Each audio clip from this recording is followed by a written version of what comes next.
Um, Hopefully, we have a lot of ihtiyas to cover, but we'll see how it goes. If I start now, I might be able to finish for 8 o'clock, maybe even 8:15. That's okay. I won't keep you too long, I promise. But before we start, if we all just come together, close our eyes. I always love to start off with 3 mul mantras and then 5 good mantra jobs, and then we'll bluff at it together and then we'll make a start. Okay? Perfect. Okay. Satnam Sri Vaheguru Sahib Ji Ek Oankar Satnam Karta Purkh Nirbhau Nirvair Akal Murਤ Ajuni Saibang Gur Prasad Jap ਆਦ ਸੱਚ ਜੁਗਾਦ ਸੱਚ ਹੈ ਵੀ ਸੱਚ ਨਾਨਕ ਹੋਸੀ ਵੀ ਸੱਚ ਇੱਕ ਓੰਕਾਰ ਸਤਨਾਮ ਕਰਤਾ ਪੁਰਖ ਨਿਰਭਉ ਨਿਰਵੈਰ ਅਕਾਲ ਮੂਰਤ ਅਜੂਨੀ ਸੈਭੰ ਗੁਰ ਪ੍ਰਸਾਦ ਜਪ ਆਦ ਸੱਚ ਜੁਗਾਦ ਸੱਚ ਹੈ ਵੀ ਸੱਚ ਨਾਨਕ ਹੋਸੀ ਵੀ ਸੱਚ ਇੱਕ ਓੰਕਾਰ ਸਤਨਾਮ ਕਰਤਾ ਪੁਰਖ ਨਿਰਭਉ ਨਿਰਵੈਰ ਅਕਾਲ ਮੂਰਤ ਅਜੂਨੀ ਸੈਭੰ ਗੁਰ ਪ੍ਰਸਾਦ ਜਪ ਆਦ ਸੱਚ ਜੁਗਾਦ ਸੱਚ ਹੈ ਵੀ ਸੱਚ ਨਾਨਕ ਹੋਸੀ ਵੀ ਸੱਚ Waheguru Waheguru Waheguru Waheguru Waheguru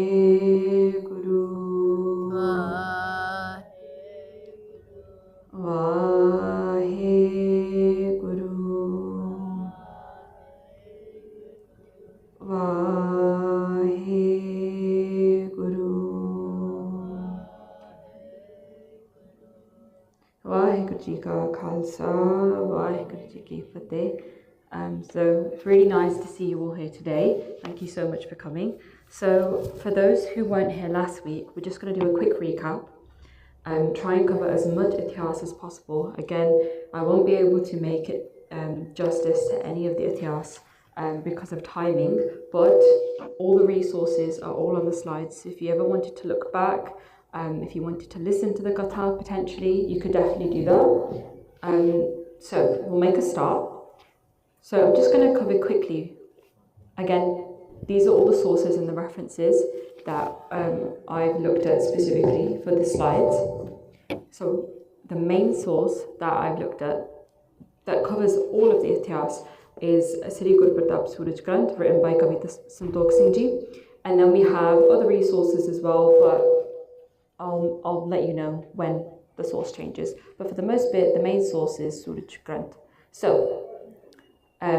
again, if you wanted to, after, which I highly recommend, is to either look at the video from Basics of Sikhi, which is a really nice animation, or if you wanted to listen to the gatha specifically, you could definitely do that as well. So that's, if you wanted to listen to it in English, Basics of Sikhi again, Gyani Ji and Bazindi have made a weekly gatha on all the ihtiyas that I'm going to cover. And then if you wanted to, go one step further and listen to the gatha in Punjabi, you could definitely do that as well. So you could go on Gurmat Vichar and search up, which I'll send on the group chat as well for those who are online as well, looking through the live. I'll send all of the resources after this session on the group chat. I'll send it to the Sebadars. So you can always come back to the ihtiyas. Because even though this week we're celebrating the Shaheedi of Guru Tegh Bahadur Sahib Ji, the lessons that we can take from Guru Sahib are always, it's universal to our lives, right? So it doesn't necessarily need to be this week. So if you ever feel like these lessons, they speak to you later on in your life, you can always go back to them. So just quickly, we went over the prophecy of Guru Tegh Bahadur Sahib Ji's sacrifice in itself.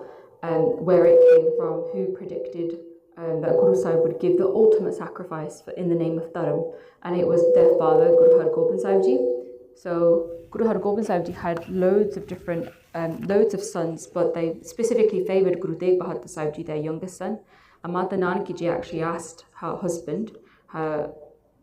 dear husband, why that was the case. And Guru Har Gobind Sahib Ji then foretold, and essentially they prophesied that Guru Tegh Bahadur Sahib Ji would become the next Guru. And they would be that person that would save all of Hindustan, that would save the Hindu Dharam.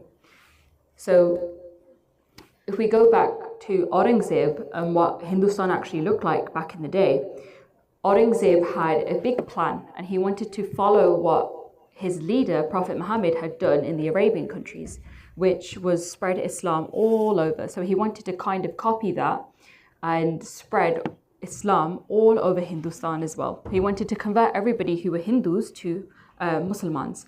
But he was only able to do this if he managed to convert the top of the top. And who were those? The Kashmiri Pandits.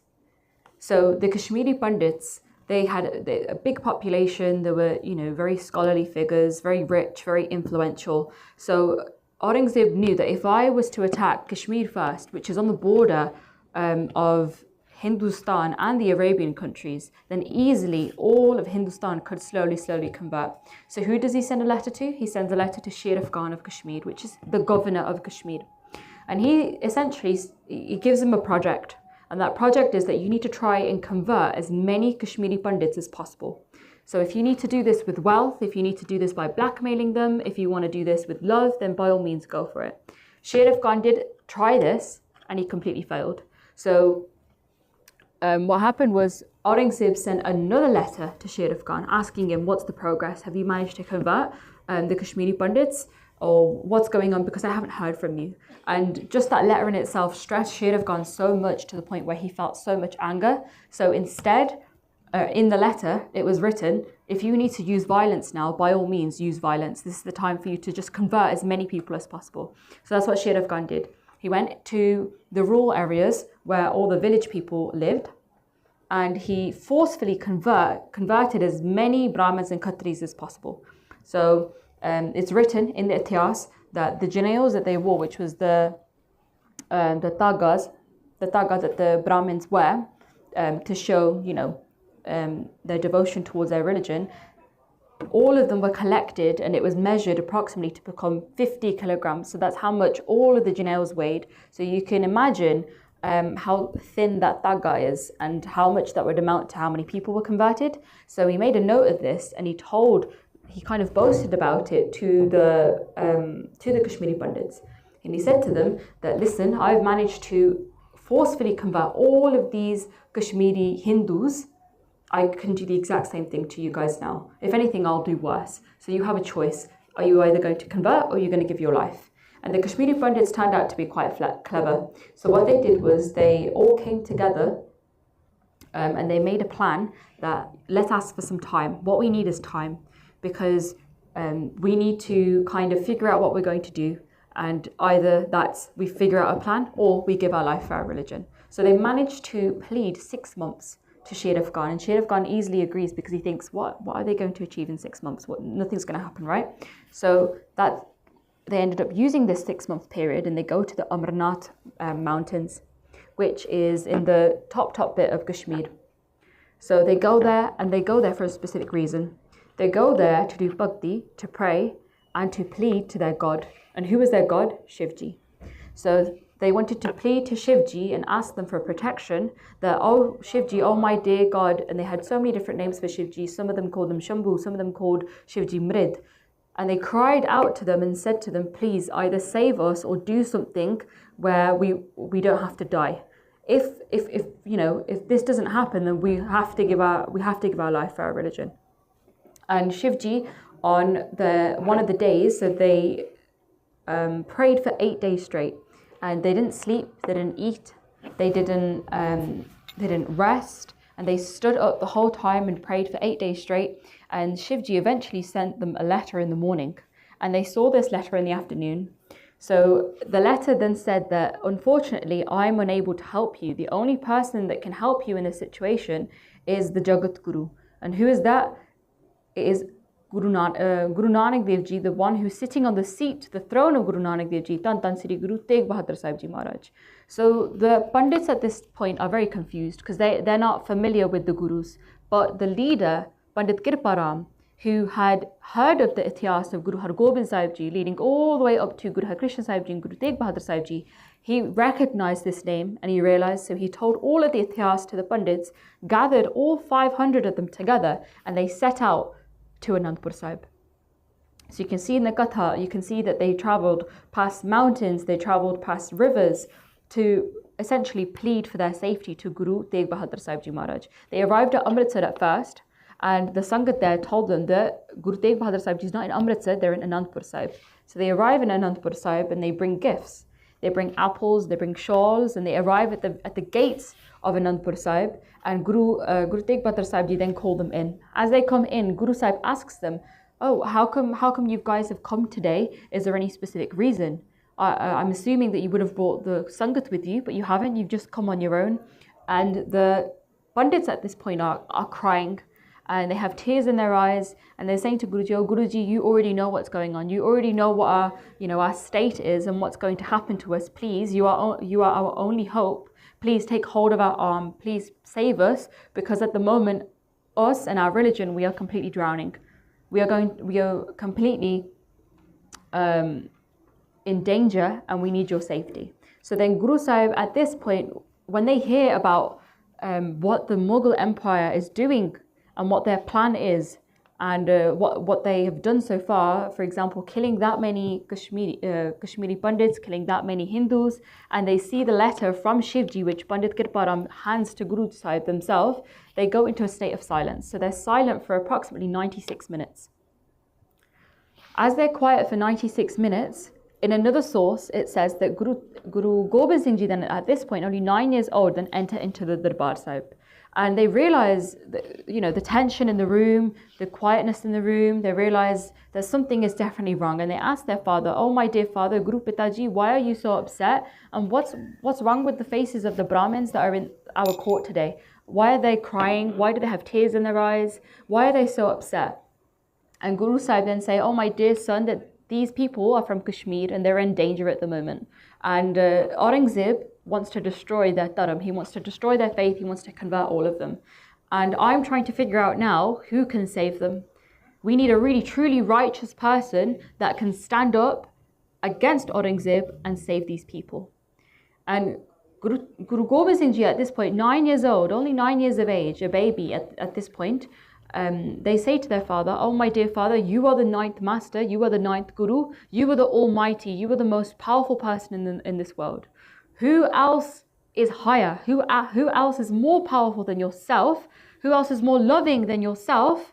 You should give your head to protect the Hindu dharam." And at this point, when Guru Gobind Singh Ji say this in the court, the whole court goes quiet. The Kashmiri Pandits are confused. Even Guru Sahib are almost a little bit shocked as to what their son have just said to them. And they ask their son, "Oh, my dear son, have you realized what you've just said? Do you realize what the consequences of this will be? Do you realize the severity of this? You will grow up without a father." And Guru Gobind Singh Ji then say, "Father, I absolutely don't mind. I am ready to sacrifice my father if it means that millions and millions of children will have their father, will have their family intact. I don't mind sacrificing my father if it means that other families are happy and they're safe." So then at this point, Guru Tegh Bahadur Sahib Ji are very happy with their son, and they're very pleased. And they say to the Pandits, "Okay, Pandits, don't stress anymore. Please don't be upset. I command you, or I tell you now, this is your task for you to do. Go to Delhi and go to Aurangzeb and tell him that whatever our Guru will do, that's what we will do. We have taken on Guru Tegh Bahadur Sahib Ji as our loving Guru, and whatever they will do, we will follow their hukum. So if you manage to convert Guru Sahib, then we will gladly convert as well." So that's exactly what they do. They stay in Anandpur Sahib for around 2 to 3 days. They get Guru Sahib Ji's khushiyan, Guru Sahib Ji's blessings. They go to Aurangzeb's court in Delhi and they meet Aurangzeb. And then Aurangzeb, to that response, to what the Pandits say to him, he's very, very happy because he's thinking that's brilliant. All I need to do is just convert one person. I can easily do that. With my power and with my influence, I don't think this will be a hard task at all. And he's talking to his Ghazis constantly. And his Ghazis are saying to him, yes, you'll be able to do this. All you need to do is convert one person. So do this. Call Guru Tegh Bahadur Sahib Ji to the court in Delhi. They shall come. You convince them, bribe them, whatever you need to do. And easy peasy, our job is going to be done. Your master plan of converting everybody and creating this beautiful Sharia law state that you want to create, the copy of Prophet Muhammad, this will easily happen. So then, that's exactly what Aurangzeb does. He sends a letter and he sends 2 messengers. Now, when these 2 messengers arrive at Anandpur Sahib, Guru Tegh Bahadur Sahib Ji calls them a specific name. He calls them the Jamdoots. The Jamdoots are here. And you hear this in the Katha a lot of the time. Guru Sahib, when people come over and you can tell that the Saki is going to change and it's going to almost turn into a scary kind of, you hear in the stories, when something's about to happen, right? And you get scared. And Guru Tegh Bahadur Sahib Ji recognizes this and they're almost trying to tell the Sangat that yes, this is about to happen. They're preparing the Sangat for what's about to happen. And they say to the Sangat that the Jamdoots are now here when the 2 messengers arrive. And Bhai Mati Das Ji and the Sangat are very, very confused. Why is Guru Sahib saying this? Because they're assuming that Aurangzeb genuinely wants to meet Guru Sahib, that Aurangzeb is very happy with the family of Guru Sahib because he's been in the Sangat of Ram Rai before, and he genuinely just wants to see Guru Sahib. He wants to spend time with Guru Sahib. But obviously, the Sangat are very naive at this point. But Guru Sahib know everything. So they know what's about to happen. And they tell the Sangat constantly, don't come with me, I shall go on my own. Because there will be a time where you guys won't be able to bear the suffering that will happen. But eventually 5 Gursikhs stay with Guru Sahib.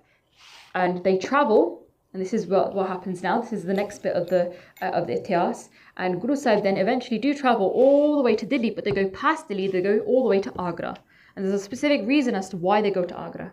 So now we're going to go through the travels. We're going to go through what happens when Guru Sahib then, when the Mughal Empire almost finds Guru Sahib, but they don't necessarily find Guru Sahib. Guru Sahib give their own arrest. Guru Sahib then land in Delhi, and then they get tested constantly by Aurangzeb, but they overcome those tests very, very easily. So this is the route again. I found the route it took me forever to try and create this route on Google Maps, but we got there in the end. Because a lot of the towns and places, the names have changed. So it's not very accurate, but I did try my best. So if you wanted to copy it, you could do it in 14 hours. So you should write that down. Put that in your bucket list. So again, we have another route. This is continuous, but in the Katha, the ones that are in bold and yellow, they are the ones that are mostly noted down by Gaviji. So at first, now because there's so many different places, I'm going to go through them very, very quickly. So you might not be able to grasp what's going on, but if there's a specific Saki that I feel like you can really take a lot from it, then I'll pause at that point. But again, the slides will be given to you, and Basics of Sikhi as well. I promise I'm not sponsored by Basics of Sikhi. They've just been doing a lot of really good work with Guru Tegh Bahadur Sahib Ji. They have been going on this whole route. They've created this route themselves. They've visited the different places and they've filmed it, and they've turned it into a vlog series, which I would highly recommend that you guys watch. If you wanted to do your own version of it, then you can watch the vlog series, and you can also look at all of these places as well. So first, Guru Sahib stop at Kiratpur Sahib, and they do ardas. They meet their own family members, and they set off essentially. And all of the family members are upset. They're not sure of what's happening. They're really, really confused. But Guru Sahib have told them that this is Akal Purkh Waheguru Ji's hukum, and we have to accept it. Then they arrive at Bharatgarh Sahib, and they stay there for one night. So Guru Sahib, what they tend to do is they tend to stay only for one night at a place at a time, and they'll stay there for the night. It will mostly be outside of the town, so they don't want to disrupt anybody. And then they'll head off the next day. But if some of the Sangat want Guru Sahib to stay with them, and they do Benti to Guru Sahib, and they show that love, and Guru Sahib can see that they are genuine in their intentions, then Guru Sahib will stay. So one of the places that Guru Sahib stays at is a Guru Kar, which a husband and a wife used to stay at. So the Saki goes that there was a man named Bhai Roop Chand Ji, and he used to work around this specific area, and his wife, Mai Mari Ji, who was a little bit older than her husband, she would get her husband's food ready. And then one of the nights they realized that Guru Tegh Bahadur Sahib Ji had stopped at this specific place. So she had the food on her and she realized that, you know, it's Guru Tegh Bahadur Sahib Ji, and how lucky is she to have had Guru Sahib Ji's darshan. So she offers her food, but she at first made for her husband. And then she then says to Guru Sahib, after Guru Sahib are very pleased with her, that, oh my dear Guru Sahib, I have a request. So the katha or the ityas differs in two different ways. When you visit the Guru Garh, you can see the big yellow board. So every time you visit a historical Guru Garh, they'll tell you the ityas of what happens. But in different places, there's different versions, different accounts. But in this specific account, she was worried that she would live further, that she would pass away before her husband because she was older than her husband and she hadn't had a child at this point. So she did a beinti to Guru Sahib that my one wish is to have a child, and my one wish is that I get to spend a little bit more time with my husband and I don't pass away too early on. And her husband actually gifted a piece of land, and it accounted to, I don't know specifically what the measurements of that is. I could ask ChatGPT now, but it would take forever. But 2,500 square meters. Thank you. We have an expert here. So essentially, the amount of land that the husband donated, Guru Tegh Bahadur Sahib Ji then blessed them where they had 7 children. So they had 7 boys. And that's because, that's just from Mai Mari Ji, you know, showing love to Guru Sahib and giving Guru Sahib food, the food that she'd made with so much love, and the only thing that she had on her at the time, she gave that to Guru Sahib with a lot of love. So Guru Sahib saw that and they gifted her and they blessed her with what she truly wanted. So that shows the amount of importance that just doing seva has. So Guru Sahib eventually, they did stay because Maiji, they did a nirdas to Guru Sahib in a beinti, oh Guru Sahib, please stay with us. So they stayed for one night and they headed off the next day. Then we did cover this last week. We covered, it's called Bahadur Sahib now because it's named after Guru Tegh Bahadur Sahib Ji. At first it was called Saifabad because the person who discovered Saifabad or created Saifabad was called Syed Saif Ali Khan. His name was also known as Saif Deen, and he was a Muslim who had a lot of pyar for Guru Sahib. So the area now is actually in Patiala. So at this point, they do a das to Guru Sahib. They realize that Guru Sahib have arrived in Patiala. They're very, very happy. And they do a beinti to Guru Sahib that please stay at my house for as long as possible. Please, I want to, when they meet Guru Sahib in the Gatha, as they're doing beinti to Guru Sahib, they're actually massaging Guru Sahib Ji's feet. And they're doing a lot of seva for Guru Sahib. They're massaging their body and they're smiling. They have tears in their eyes and they're saying to Guru Sahib, please, I would be the happiest person in the world if you just stay at my house, please. And he's made these preparations for a very, very long time. So when Guru Sahib, obviously because they are the knower, all know of what's happening in our hearts and what we truly wish, they know how much love that Saif Deen had. So they stay with Saif Deen. And they actually ended up staying there for 4 months. But you have Aurangzeb that's waiting for Guru Sahib at this point, who has sent the message a very, very long time ago. And now Aurangzeb has sent off his soldiers to find Guru Sahib. And Guru Sahib have stayed here for 4 months. They've spent a lot of time. In the Gatha, it mentions that they play chess together, they go for walks, they go horse riding. Saif Deen has loads of fresh fruit and fresh food for Guru Sahib. So it was a really beautiful time that Guru Sahib spent with Saif Deen, but then eventually they had to leave. So then now Aurangzeb's search parties have become more active now, and they're doing active searches to look for Guru Sahib. Then we come to the bend of Samane. So this is when now, this bend was, the majority of people that lived here were Pathans. And the local head Pathan, his name was called Umra Muhammad Baksh, also known as Jamal Khan. So he was the head Pathan of the area. He was very, very well known. So at this point, the Mughal soldiers are searching for Guru Sahib. Jamal Khan is the cousin of Saifuddin, and he visited Guru Sahib in Saifabad when Guru Sahib was there, staying for 4 months. So they realized that Guru Sahib has stayed at my cousin's house. I want them to stay at mine as well. I have a really, really big fort. I'm very, very rich. I want Guru Sahib to stay in my house as well. But Guru Sahib, unfortunately, because they'd already spent 4 months, they couldn't spend any more time anywhere else. So they stayed here for 2 nights. They stayed on the outskirts of Samane. But they said to Jamal Khan, they said, unfortunately, I'm unable to stay at your house, but you can stay in our tent, or you can stay in our the tent that we've set up for as long as you want. And that's exactly what Jamal Khan did. So he stayed there for the evening, and then he realized, I'm a little bit tired, I'm going to go home now. As he goes home, in the dark, dark alleyways, he sees that the soldiers are looking for Guru Sahib. And he realizes what's happening. So he gets very, very scared. He's very protective over Guru Sahib, obviously because of the love that they have for Guru Sahib. And then they run back and they say to Guru Sahib, please, you need to come with me. I can't have you stay here because you are in danger. The Mughals will find you. I have the perfect place where you can stay. And they had a really beautiful secret fort that they allowed Guru Sahib to stay in. They locked all of the doors and all of the servants. They told the servants that under no means are you to tell anybody that Guru Tegh Bahadur Sahib are staying here. The police officers, the soldiers, eventually do track the footprints of the horses, and they eventually come to the fort. And when they come to the fort, they knock on the door, and Jamal Khan opens the door, and they say that we're holding you under suspicion of keeping Guru Tegh Bahadur Sahib in this fort. And Jamal Khan fights back and he says, how dare you lay such an accusation upon me? You're saying that you saw footprints of horses. That's my horse. And I'm a very rich Pathan. I can take my horse out at whatever time.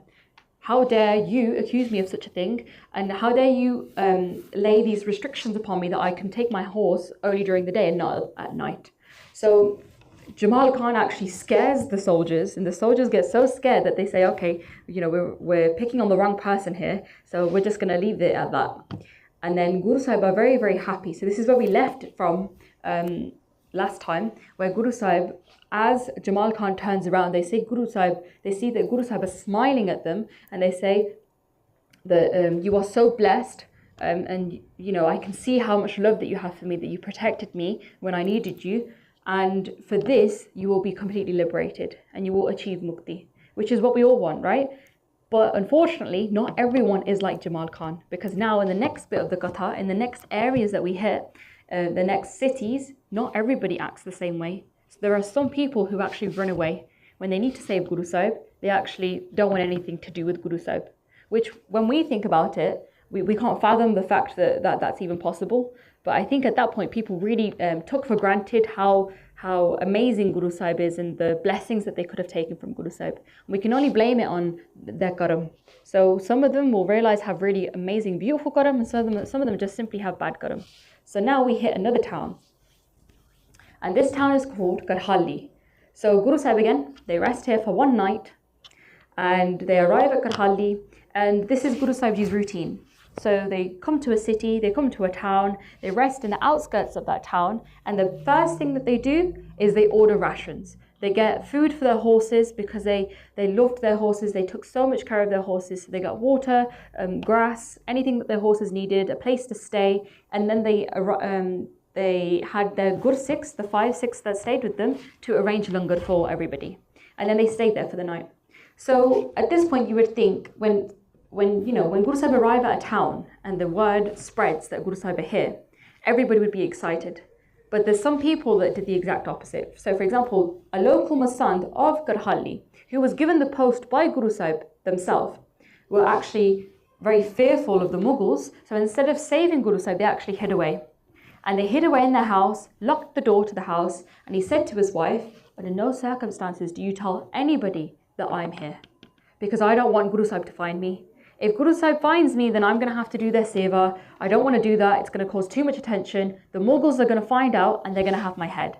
So instead of actually doing Guru Sahib's seva, which kind of under his responsibilities as a Masand is a given, he's actually doing the opposite. Why? Because he's scared of the Mughals. But he's taking money from the Sangat And he's been given this role, this post, this big, important role by Guru Sahib, but he's using that, and he's been greedy, he's been corrupt, and when the time comes where he should do Guru Sahib's seva, he actually does the opposite. So that's, you could say at this point, that's him being very, very unlucky, because he could have achieved mukti at that point.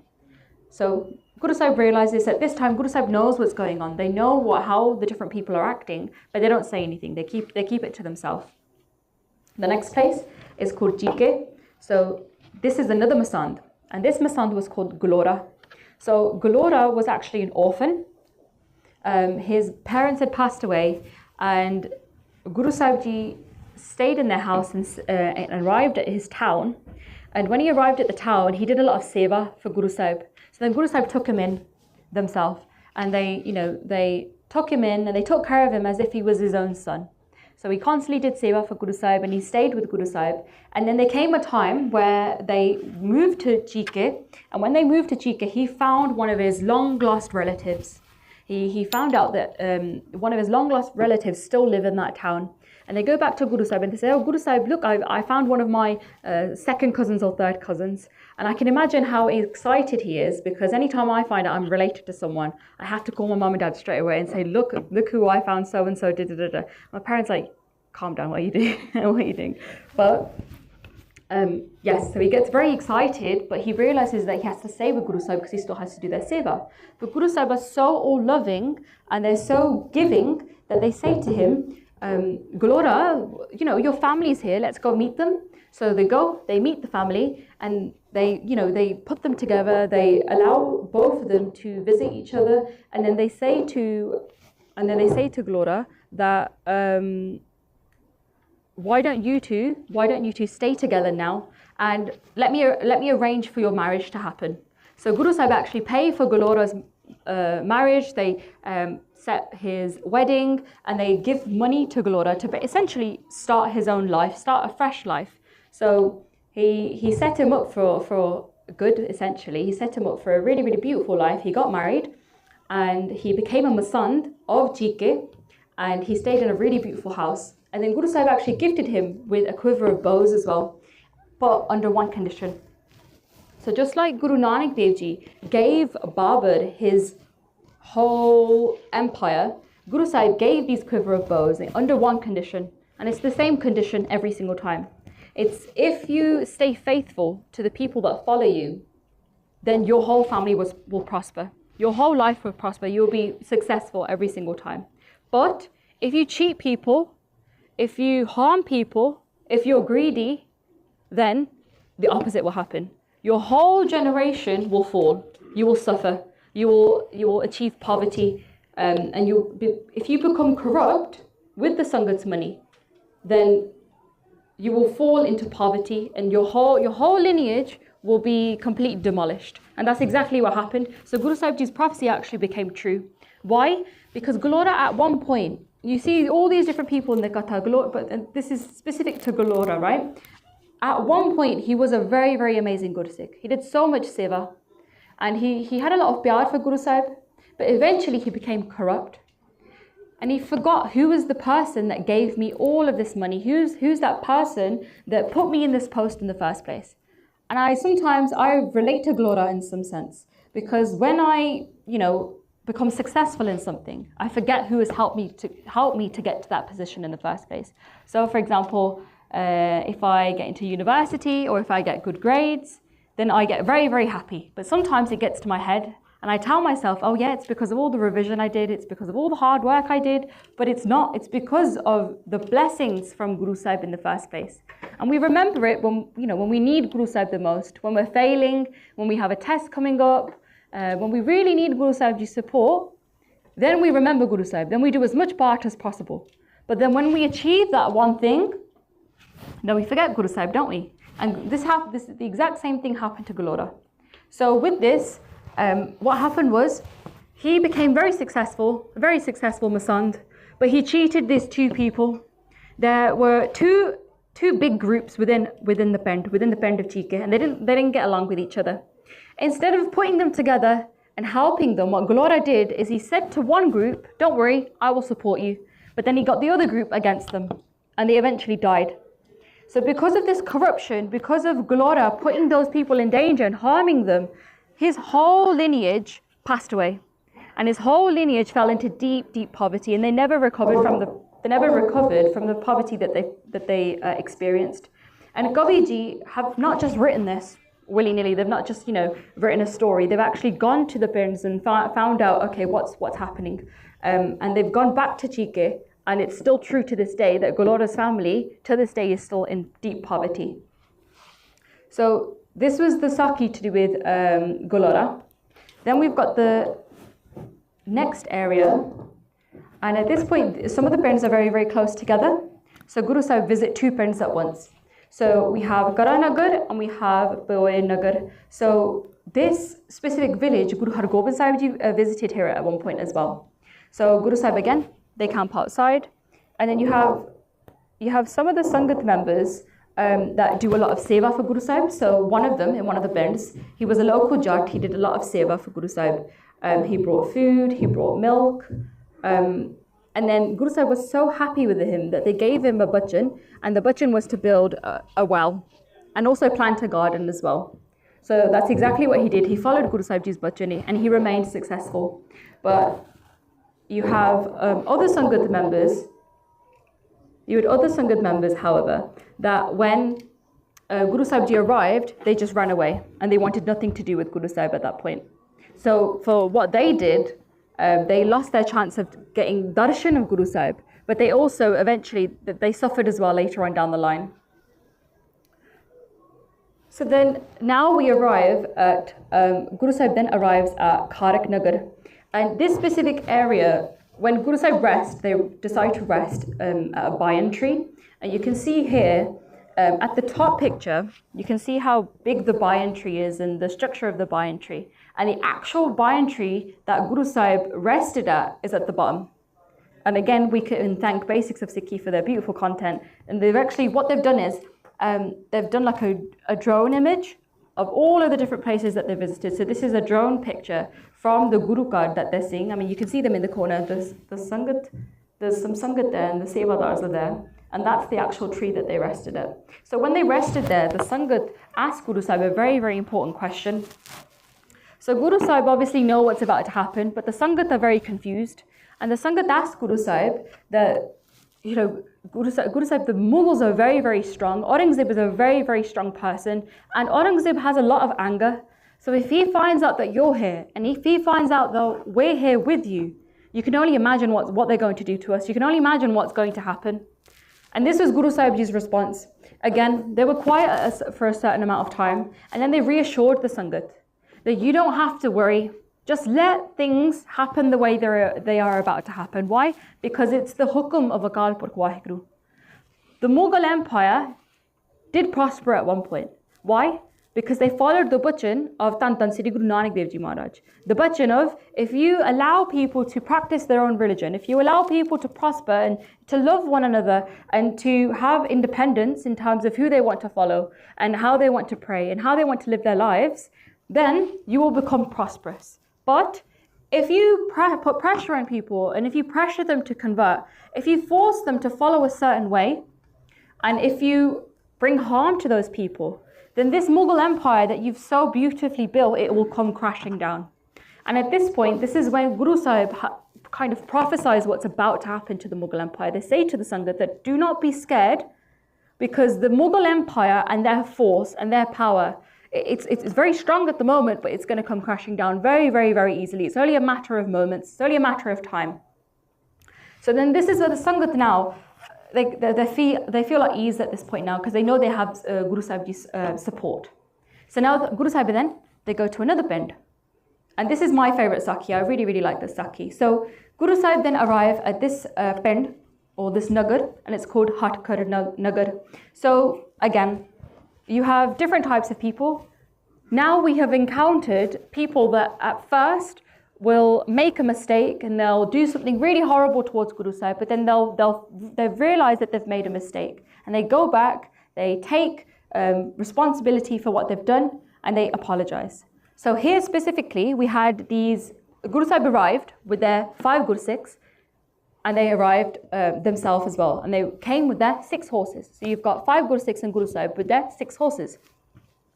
You had the local villagers, the local Jats, who realized that Guru Sahib have come. And they completely ignore Guru Sahib. They don't want anything to do with them. But Guru Sahib don't say anything at all. They know that, let's just see how things pan out. The Guru Sikhs, they get all of the langar ready, they get the food ready for the horses, and they rest for the night. And these Jats, they're feeling quite arrogant, and they're also feeling quite greedy as well. And they see the amount of jewels that Guru Sahib have come with, they see the amount of wealth that they've come with, and they think of a plan.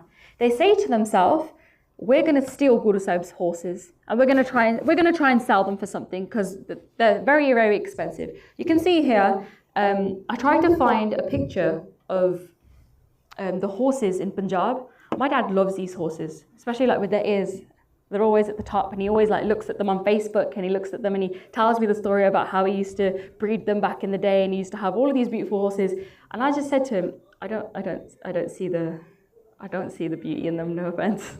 So these beautiful, beautiful horses, though, however, very, very strong horses. Guru Sahib, put very, very beautiful saddles on them, and they were decorated in so many beautiful ways. So the landlords, the Jats, went at night time. They were ready.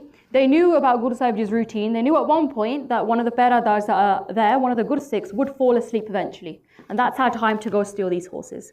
So then everybody's asleep. The Peradar does eventually fall asleep, and those 6 Jats then go to the horses.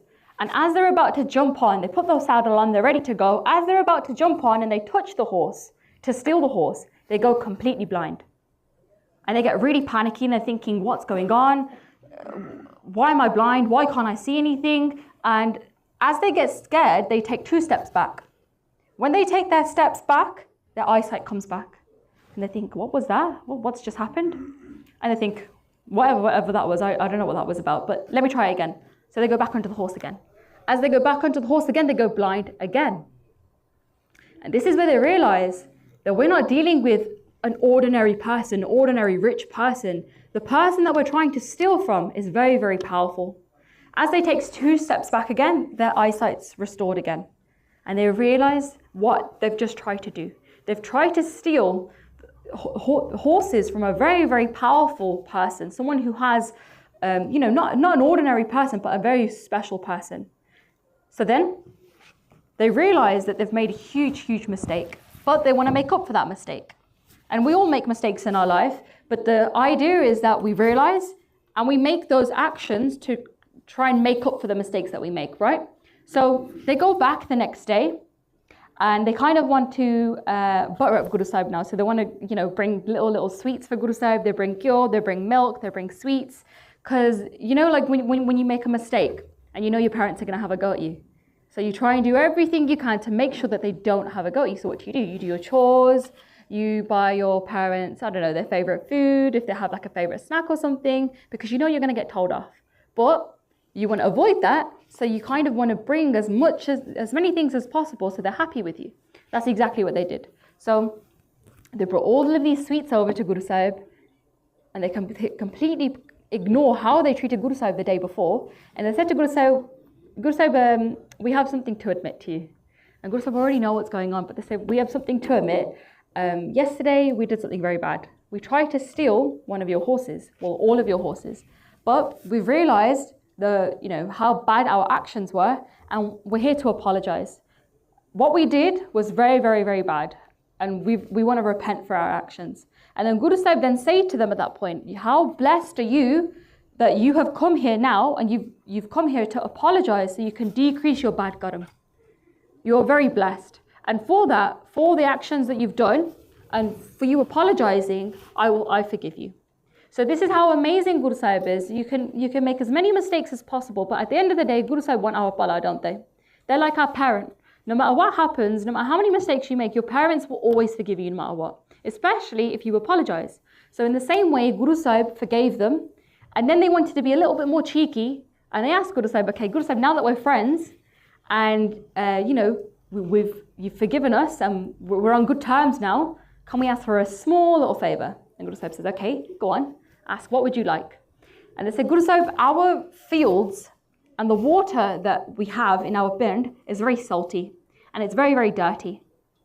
Please, can you do something, or can you please help us where the water will now become very sweet and it will become very, very fresh. And what Guru Sahib do is, I want you to imagine this scene, is they grab one of their arrows and they grab the arrow and the bow and they aim it very, very far away and they release the arrow. And the arrow travels very, very, very far, all the way up till the end of the village, you could say. And they say to the Sangat, wherever this arrow will now land, up until that point, all of that water will be sweet. So they're getting excited. They're thinking, wow, okay, let's see how far this arrow will go. And it goes all the way, it goes very, very, very, very far. Now at this point, the Sangat are thinking, okay, the arrow's gone somewhere. Let's go. Let's test this theory out and let's see if the water is very, very fresh. And lo and behold, they go, they find out, they dig up the water and they find fresh water, sweet water. And to this day, again, Goviji haven't just written this randomly. They have gone and checked, they've fact-checked everything. And if you go back to this, pind, which we can all visit as well if we want to, that water is still very, very fresh. And it's still very, very sweet. So you can see at this point here, Guru Sahib will always want the best for you. All you have to do is just go to Guru Sahib and just show love, the utmost love that you have. And the Guru Sahib will see your genuine intentions. And if you're genuine and you show that love, then Guru Sahib easy peasy will give you anything you ask for. So now we come to the other bins. Just see how we're doing for timing. Okay. So the other bins now, again, they stay for a short amount of time. But at this point, when Guru Sahib arrived at Jind, they see less Gursikhs. So there's less you see these interactions kind of decrease at one point, because as they're getting closer and closer to Delhi, there's less Gursikhs, or there's less Gursikhs that openly openly Gursikhs, if that makes sense. So at this point, it's just Muslimans. As Guru Sahib goes further down to Delhi, most of the population are all Muslimans. So they arrive at Jind, they stay there for one night. You can see the Gurukar is there as well, to commemorate Guru Sahib's stay. And then they arrive at another pind called Lakhan Majare. And then they arrived at another pind called Rohtak. So in this specific pind, again, you have another Gurukar to show this piece of ityas. Guru Sahib met a sant, or they met a saint who would sit in this well. And this saint would sit in this well for many days at a time, for a very, very, very long time. And they would do a lot of tapasya, they would do a lot of bhakti. And they would try every single day to connect to Guru Sahib, or to connect to Akal Purkh Waheguru. But every time they did what they needed to do, or they did what, for example, maybe their previous guru told them to do, they never received any peace, or they never found any inner peace within themselves. And they constantly questioned, why is this happening? Why is this happening? So then Guru Sahib arrived, and they meet Guru Sahib, and they automatically, you can see in every single person, when they talk to Guru Sahib and they feel their energy, they feel very, very happy, and they feel that peace that they've been yearning for. So they ask Guru Sahib and they say, Guru Sahib, this is my situation. I'm in this well. I've spent my time here for so many years trying to feel that peace, but for some reason I'm not receiving it. And then this is when Guru Sahib then say, the true peace that you need to find is within Naam in itself. And it's not through these rituals, it's not through, starving yourself, it's not through standing in a certain position or wearing certain clothes, but it's through actually remembering Akal Purkh Waheguru and japping the name of Waheguru. So constantly saying Waheguru and repeating that in itself is what will help you. And then this is where Guru Sahib then recite a shabad in Rag Tanasari. So here, what happens then, after they recite the specific shabad, they then bless the sant, the saint. What they do is they put their hand on top of the saint's head, and then this is where the saint achieves Brahmgyan. And he realizes that everything that he's been doing in his past life has been completely false. And the only way that he can receive that peace, that true peace, is through Naam. And then the saint then realized that Guru Sahib then was going to go to Delhi, and because of the Brahmgyan that they had, that the Guru Sahib blessed them with, They could see everything that was about to happen to Guru Sahib. They could see it all as if it was like a movie in their mind. And they said to Guru Sahib that, how can this happen? You've just helped me and I can't do anything to help you back. Please, Guru Sahib, let me do something. Let me use my powers that you've given me and let me use those powers to completely destroy the Mughal Empire, completely destroy Aurangzeb. And this is where Guru Sahib replied back, I'm the one that gave you the powers. So surely if I wanted to, I could have done something, right? And this is where the Sant realizes, oh yes, that's actually very true. I just said to Guru Sahib that give me agya to destroy Aurangzeb. But Guru Sahib is the most powerful person in the world. They can do it themselves. And then they ask Guru Sahib, but why are you going to put yourself through this suffering? If you had the power, which you do, you can do something about it. You can change the course of what's about to happen. And then Guru Sahib said, no, but doing that would be against the will of Akal Purkh Waheguru. This is all for a specific reason. It's the prophecy. The prophecy is that the Mughal Empire have gone too far. And they've committed too many crimes, too much suffering has occurred, and the time has come now for the Mughal Empire to stop, to come down, to diminish. And it's through me making that sacrifice, that is what will allow that to happen. So this is all the will of Waheguru, and we need to just allow this to happen. And then this is when the Sant realizes, Guru Sahib are too powerful. Guru Sahib are too beautiful in the way that they speak. And, the Sant can't really do anything to change Guru Sahib's mind. So then they accept it, they get their darshan, and they're happy. And then Guru Sahib then make their way. And then Guru Sahib finally arrive at Agra. When they arrive at Agra, you can see on the map, they've already hit Delhi, but they go further down to Agra. Why specifically? So Agra in itself, I want you to imagine, let's say for example, I'm from Birmingham, Wolverhampton, very, very busy city. London's very, very busy, but Birmingham is just as busy, right? Birmingham town centre, very, very crazy. It never, you know how some people say New York never sleeps? Let's say Birmingham never sleeps, I'm joking. But very, very busy. And sometimes you want to break. You want to break from work. You want to break from working hard. So where do you go? You go to the countryside, don't you? Or let's say today I've come to Leicester for a break now. The same exact way, the Mughals during that time, they worked hard and they stayed in Delhi. And Delhi was very, very busy. The hustle and bustle of Delhi, the busy, busy roads, people working very, very hard. The Mughals, paying their taxes, they wanted a break. And if they wanted a break, where would they go? They would travel to Agra, which is just further down. And Agra was specifically made so the Mughals could have that rest, so they could go on their vacations. And Agra is also where the Taj Mahal is. So the Taj Mahal was made on purpose so the Mughals could relax there, and they made also these beautiful, beautiful big public gardens so they could relax and have a good time. So Guru Sahib then actually arrive at one of these gardens, but before they arrive at the gardens, they meet this one Mataji, and her name is called Mata Jasneet. So specifically, that they visit these two people because they know that these people yearn to see Guru Sahib. Their whole life, they're unable to see Guru Sahib. And specifically for Mata Jasneet, she became very, very old. Her whole life, she had heard of Guru Arjan Dev Ji, she had heard of Guru Har Gobind Sahib Ji, but she had never been able to go because, for example, she couldn't travel, she couldn't find the right time, and eventually she got so old that she couldn't physically travel herself. So she would ask her children, please take me so I can get darshan of my Guru. But her children didn't take her. So she was so upset that what she would do is she would make this blanket in the hopes that Guru Sahib would see her one day.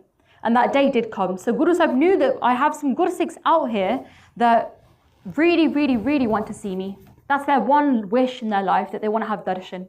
So I'm going to grant them that before I leave myself. So then that's where Guru Sahib arrived in Agra. And then we have this specific Guru Kar in Agra called Maitha. So Guru Sahib arrives and they see Mata Jasneet Ji.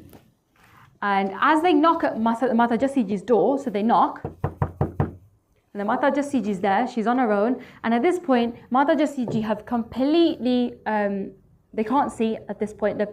She's lost all of her eyesight because she's very, very old. And she asks, oh, who's at the door? Who's there? And Guru Sahib say, oh my, it's me, the person that you constantly think about day and night. That one person that you want to see no matter what. The person that you crave to get the darshan of. Mata Jasneet realized straight away. She realizes it's Guru Sahib that have come outside my door. How can this happen? She gets so flustered and she doesn't know what to do that as she gets up, she hits her knee on the manja really hard. You know, sometimes when we lose track of ourselves and we don't know what we're doing and we hit ourselves by accident, that's exactly what happened to Mataji. So then eventually the door opened and Guru Sahib came through the door and they picked Mataji up and they said, oh my, why are you flustered? I'll come to you and help you. You have, you've constantly done ardas to see me, and now I've come myself to see you. And Mata Jasneet, she gets very, very upset. She starts crying because she thinks, oh my dear Guru, my loving Guru, I'm so happy to see you, but I'm so upset at the same time. Because when my body had strength, when I had my eyesight, I could have had your darshan. But now you're here in front of me and I can't see you. My body has given way. What am I to do now? What's the point of me, what's the point of this body now if I can't even get your darshan? And at this point, then Guru Sahib just say, Mataji, this is what I want you to do. I want you to say Waheguru. And as Mataji say Waheguru with full love, she feels her eyesight coming back. And Guru Sahib grant her eyesight to come back. And then who's the first person that she sees? She sees Tan Sri Guru Tegh Bahadur Sahib Ji Maharaj. And she's so overwhelmed, she's so happy, that she starts crying. And then what she does is, she gives that cloth that she spent day and night creating, and that beautiful, beautiful blanket that she's made for Guru Sahib, she's so happy because she's finally able to gift that to Guru Sahib. And she gets so happy, and she thinks, at this point, my life has become fulfilled. Now that one wish that I had, that one hope that I had, it's been fulfilled. So if I pass away today, I'm happy. So then Guru Sahib, then after meeting Mataji, then they have to travel back. They have to travel on. And where do they go now? They go to the gardens. So they go to the gardens, and you can see these beautiful, big, big gardens. And what are they doing? They come to the public garden, and the Gursikhs that are with Guru Sahib, they're very, very confused. And they're thinking, why are we in Agra? We were meant to stop at Delhi. Why have Guru Sahib gone further on? We've met Mataji, okay, but why are they in this big, big garden? And what Guru Sahib are doing, they're standing in the garden, but they're looking at the door there. And then they're looking at the door there. So they're looking at the different gates within the garden, and they're constantly walking around and pacing around. And the Gursikhs at the time are thinking, who is Guru Sahib waiting for? Who is that person that Guru Sahib was, are looking out for? Because they keep on walking left, they keep on walking right. And then lo and behold, we find out who that person is. And that person is Hasan Ali Khan. So Hasan Ali Khan is a shepherd, and he comes, he's had a long, long day, and he's come to quench his thirst in the garden. So in the garden, the Muslims have created little areas, little water fountains that you can get water from. So then Guru Sahib then call over Hasan Ali Khan. And the Gursikhs are very confused as to what's happening, but they're thinking, okay, let's just see what happens. And Hasan Ali Khan's very, very excited. He's very happy to see Guru Sahib. He gets the darshan of Guru Sahib, he gets the blessings. And he says to Guru Sahib, please give me some sort of task. What can I do for you? Do you need anything? And Guru Sahib says, yes, actually, what I want for you to do is to go get me some sweets. And the Gursikhs are thinking, why are Guru Sahib asking for sweets? Guru Sahib doesn't eat anything from outside. They don't eat anything except from us, from what we cook. So why are they asking for sweets? Guru Sahib say to Hasan Ali Khan, we're very, very hungry. We've had a long day of traveling and we want something sweet to eat. And by Mati Das, she says, Guru Sahib, don't ask Hasan Ali Khan, don't worry, ask me. I'll go to Agra, I'll go to the high street of Agra and I'll get some sweets, whatever you want. And then Guru Sahib then say to Bhai Mati Das ji is, no, I've asked Hasan Ali Khan specifically because he is a local of Agra. So for example, I am a local in Wolverhampton, so I know what the best places are to eat. We've got Punjab Pizza, we've got Mr. Singh's, we've got Dosa Hut. So I know what the best places are to get the best food. I don't know, what's the best place for you guys? I know there's one pizza place. What's it called? Singh? Mr. Singh. Singh. Mr. Veggie is here. Yeah, Mr. Veggie. There's one pizza place that Singh is King or something, I think.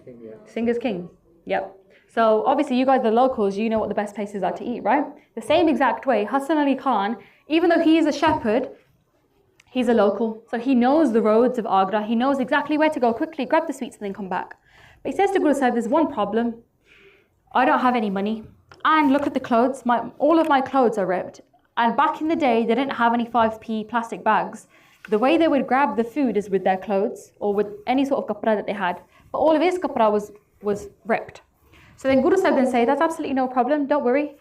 Your sheep are here. All of us are here. We'll take care of your sheep and take this with you. And they give Hassan Ali Khan a diamond ring. And they give Hassan Ali Khan a very, very expensive shawl. And the Guru Sikhs are thinking, what's going on? We're very, very confused. Why is Guru Sahib giving them a very expensive ring and a very expensive shawl? But anyway, Hassan Ali Khan goes. He goes to the shopkeeper. And he goes to the shops. And he asks for sweets. And the shopkeeper says, yeah, that's absolutely fine. Okay, here you go. Here are your sweets. Can I have my payment, please? And he shows him the ring. And this is where the shopkeeper gets suspicious and he thinks, what's going on? I think either you are a thief or you've done something to hurt somebody. You're either a thug or a thief. That you've either hurt someone to get this ring or you've stolen this from someone. And Hassan Ali Khan says, no, I assure you, a very, very expensive person, a very, very big royal person has given me this ring. And they've asked me to get sweets. And he somehow manages to convince the shop owner. And the shop owner then says, okay, that's fine, go on then. Let me give you the sweets. As he's about to give the sweets and he gets the shawl out to grab the sweets, that's when the shopkeeper says, no. This is too good to be true. There's no way that you have a diamond ring in front of you and a very expensive shawl. You have 100% stolen this from someone. So what he does is he holds onto Hassan Ali Khan's wrists and he drags him all the way down the high street to the police station. And he says to him, there's no way I'm having you take my sweets with some stolen goods. Because what's going to happen, the police are going to come down to my store and blame me. And the blame is going to be on me. I'm not having my store, come under investigation.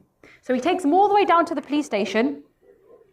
And he goes to the police officers and he says, I have a complaint to make. You need to, do something about this thief that's gone around and stolen something off someone. And Hassan Ali Khan describes Guru Sahib in very, very big detail. And he says to Guru Sahib, he says to the police officer that Guru Tegh Bahadur Sahib Ji is the one that gave me this stuff. He's a very, very big king. He's come with 5 people, 6 horses, a big party of people. I can assure you, I'm not lying. If you want to, go with me to the gardens and we can go find out.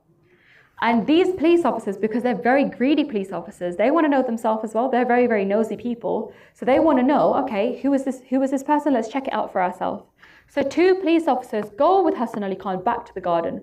2 of them go specifically, so one of them can go check and the other person can go run back with the report. As they go to the garden and as they're running back, Bhai Mati Das Ji then sees Hassan Ali Khan from very, very far away. And he sees that Hassan Ali Khan has come empty-handed. But who's come with him? 2 officers. So Bhai Mati Das Ji then turns to Guru Sahib and says, Guru Sahib, what's happening? We went to go send Hassan Ali Khan with food, but he's come back with nothing. And Guru Sahib says, what did I tell you? The 2 Jamdoots have come again.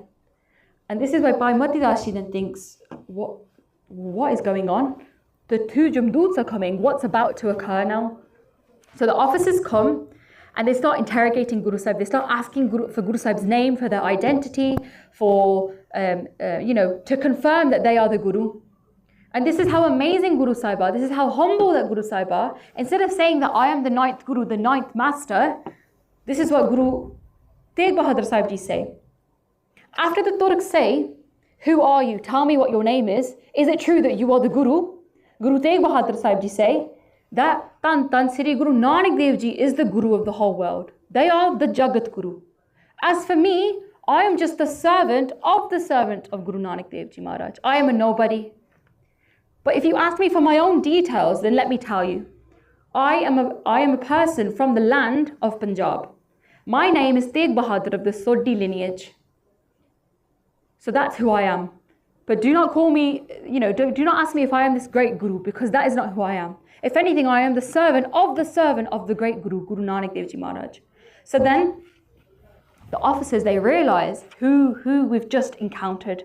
And they realize the person that Aurangzeb has sent so many soldiers for, we have found that person. We have found that specific person. What they could not do, we have managed to do. We have magically found Guru Tegh Bahadur Sahib Ji Maharaj. So what does that mean for us? That means promotion. That means money. That means wealth. That means retirement. Easy retirement. So they get so excited, they run back to the police station. They tell the head guard and they say, send a quick letter to Aurangzeb. We need instructions on what to do next. So now the plan is, these officers need to now take Guru Tegh Bahadur Sahib Ji back to Delhi. They're in Agra at the moment, they need to go back to Delhi. But there's one problem.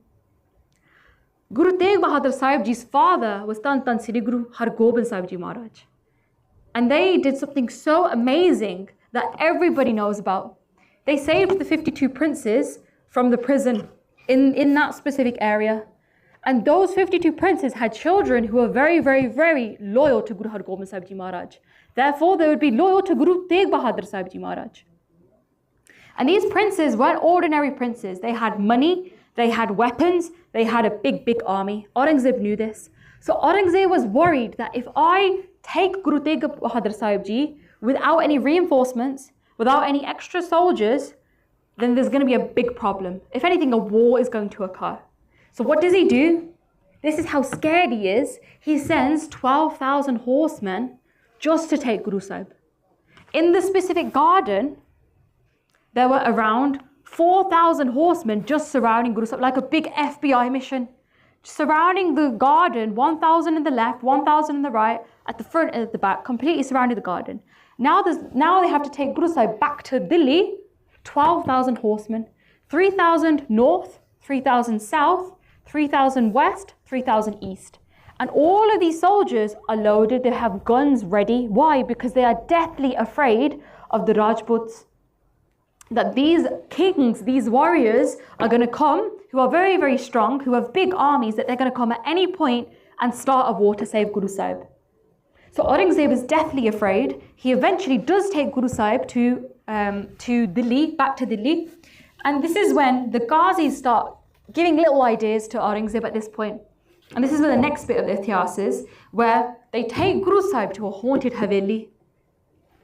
So the Ghazis think to themselves, now we've captured Guru Sahib, easy peasy, let's get this show on the road, quickly, let's hurry up, we can't take matters, we can't slow down matters anymore, let's make our beautiful plan come into action. And that is to convert Guru Tegh Bahadur Sahib Ji Maharaj. And they think, let's put Guru Sahib into this haunted Haveli with a demon, that one demon that everybody knows about. In that haunted Haveli that no one wants to talk to, no one wants to go anywhere near, no one wants to even talk about because they're that scared. So we have this specific roundabout in Birmingham. I think Benji knows because she's from West Brom. It's called the Putawala roundabout.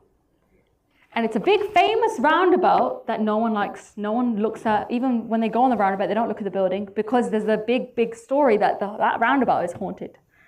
So the same exact way, the way we, Birmingham lot, are scared of that roundabout, everybody in that area were deathly afraid of this one haunted Haveli. They don't even want to talk about the demon, let alone go anywhere near the house.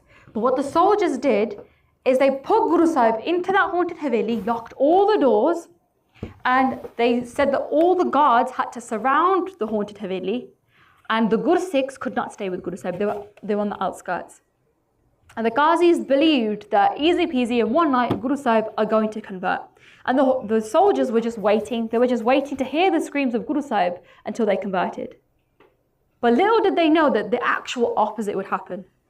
What happened was when the night came, the demon actually did the complete opposite. What the demon did was, instead of going towards Guru Sahib and, attacking Guru Sahib or trying to hurt Guru Sahib, he did the opposite. He bowed down to Guru Sahib.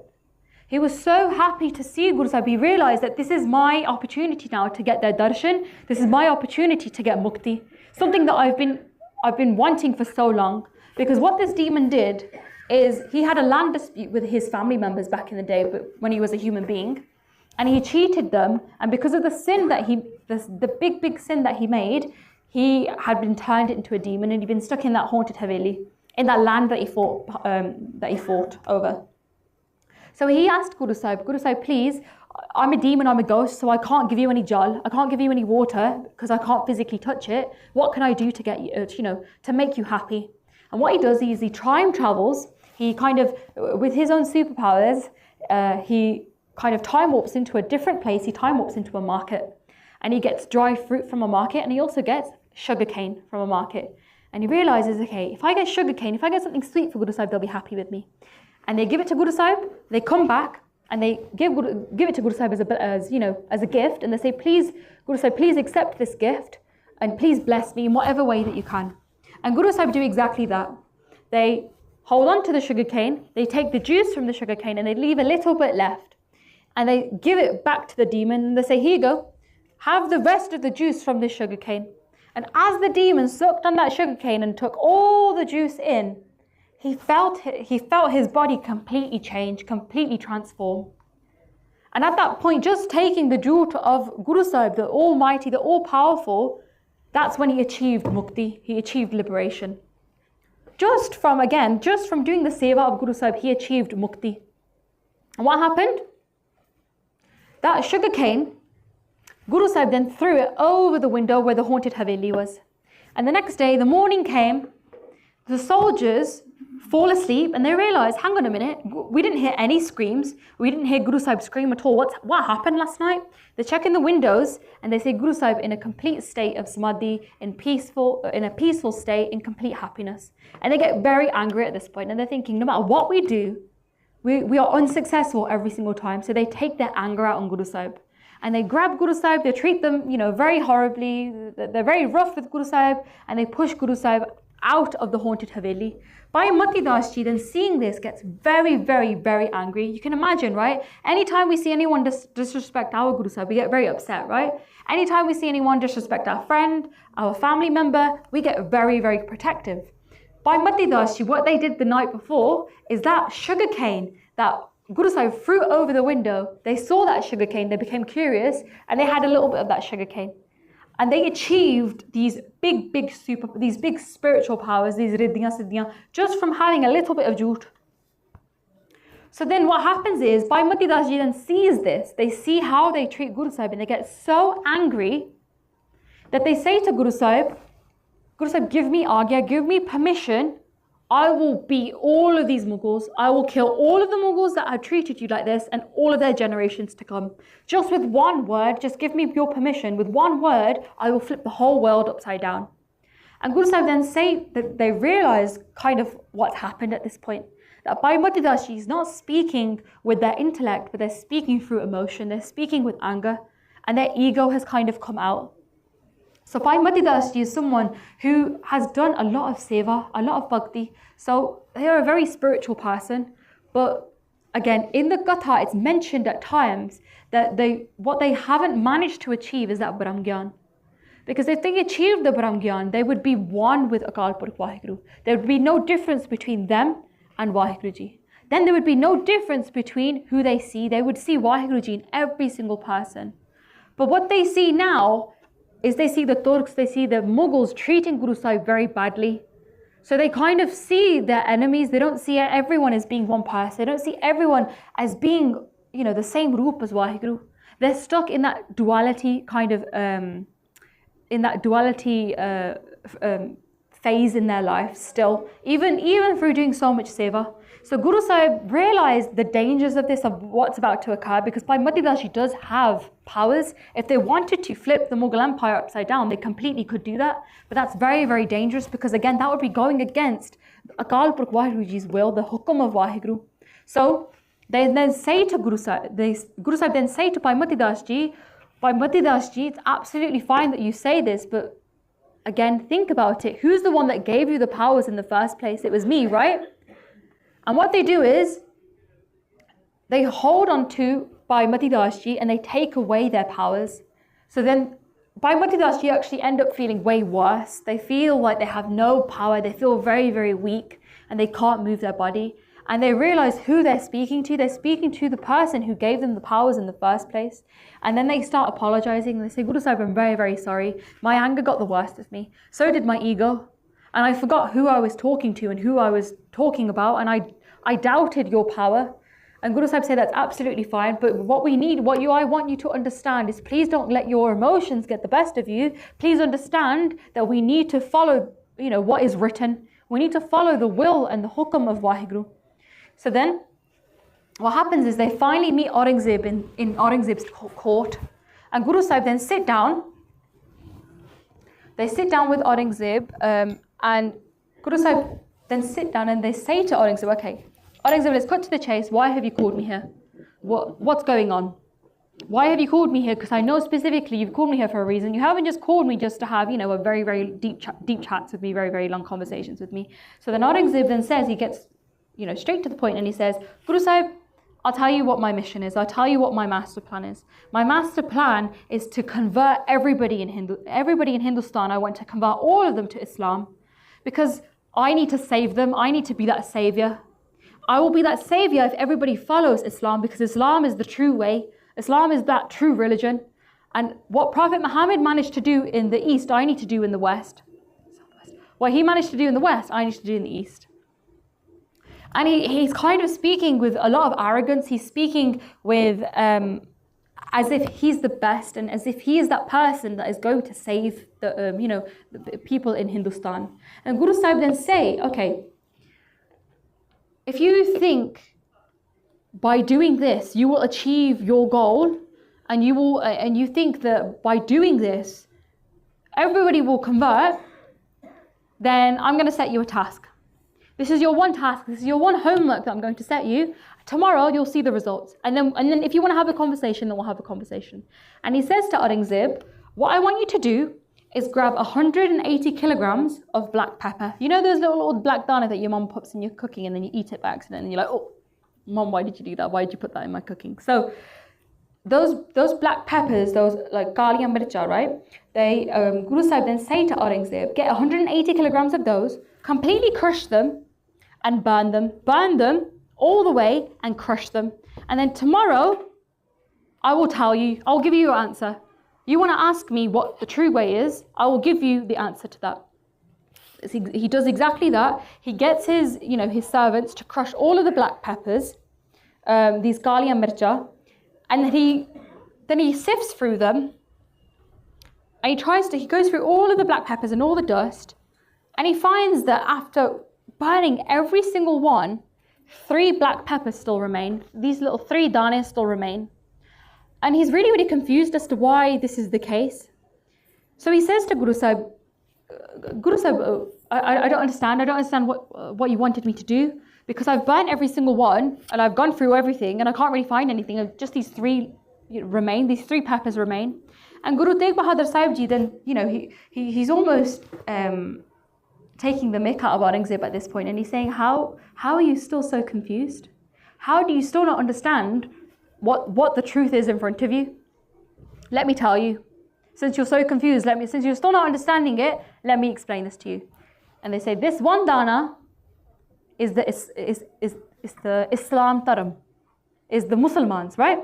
The taram that the Muslims follow. Okay, the next one. This is the Hindu taram, the taram that the Hindus follow. And this is the last taram. And this taram specifically is very, very unique. It will be everlasting. You cannot do anything at all to break this one taram. And this is the Khalsa Panth. This taram is the new taram. These 3 will live amongst each other. And there's nothing that you can do to break them apart. You can try and fight as much as you want. You can try and kill as many people as you want. But these 3 will still remain. If you truly, truly believe that Islam is the way, then why wasn't the whole world Muslim to begin with? Akal Purakh Waheguru has created this for a specific reason, so we can all live in harmony with each other. And who do you think you are to try and disrupt that? Now, essentially what Guru Sahib have done is kind of embarrassed Aurangzeb in front of the whole court. And Aurangzeb takes this very, very deeply to his heart, and it kind of hurts his ego. So then he says to Guru Sahib, just for that response, this is what I'm going to lay in front of you now. I'm going to lay 3 options in front of you. You either convert to Islam, and I will reward you with everything. I will reward you with money, with women, I'll give you my own daughter. Or if you don't want to convert, you have to show me some of your miracles, just like one of your relatives, Ram Rai, showed his miracles off to me. You need to show your spiritual powers to me as well. Because one thing about Aurangzeb, he was very, very obsessed with powers. He was very obsessed with like black magic. So he wanted to see it constantly, especially after seeing Ram Rai show off his powers. And he said, if you don't accept any of these two options, I'll give you a last option. And this is the most dangerous one. You have to accept death. You have to give your life. And then Guru Sahib refused every single one. And the only response that they gave is, what I will accept is truth. I have been brought here by the Hindu Dharam to save them. That is that one promise that I made for them. Who am I? What kind of a person am I if I was to easily follow what you said? If I was to easily follow any of the options that you was to give me? And I love my religion. I love my Dharam. I don't know about you, Aurangzeb, but I love my religion. So why would I follow what you have to say? And why would I forsake it? And then he talks about Ram Rai as well. He says Ram Rai was someone who betrayed the Sikh Panth.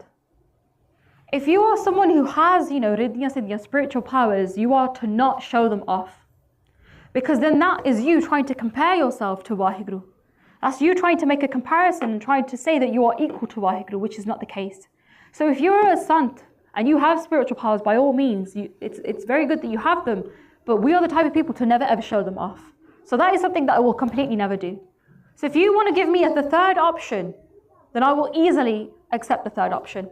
Aurangzeb is very angry by this response. And what he does is he sends Guru Sahib off to the prison and he puts strict security upon Guru Sahib.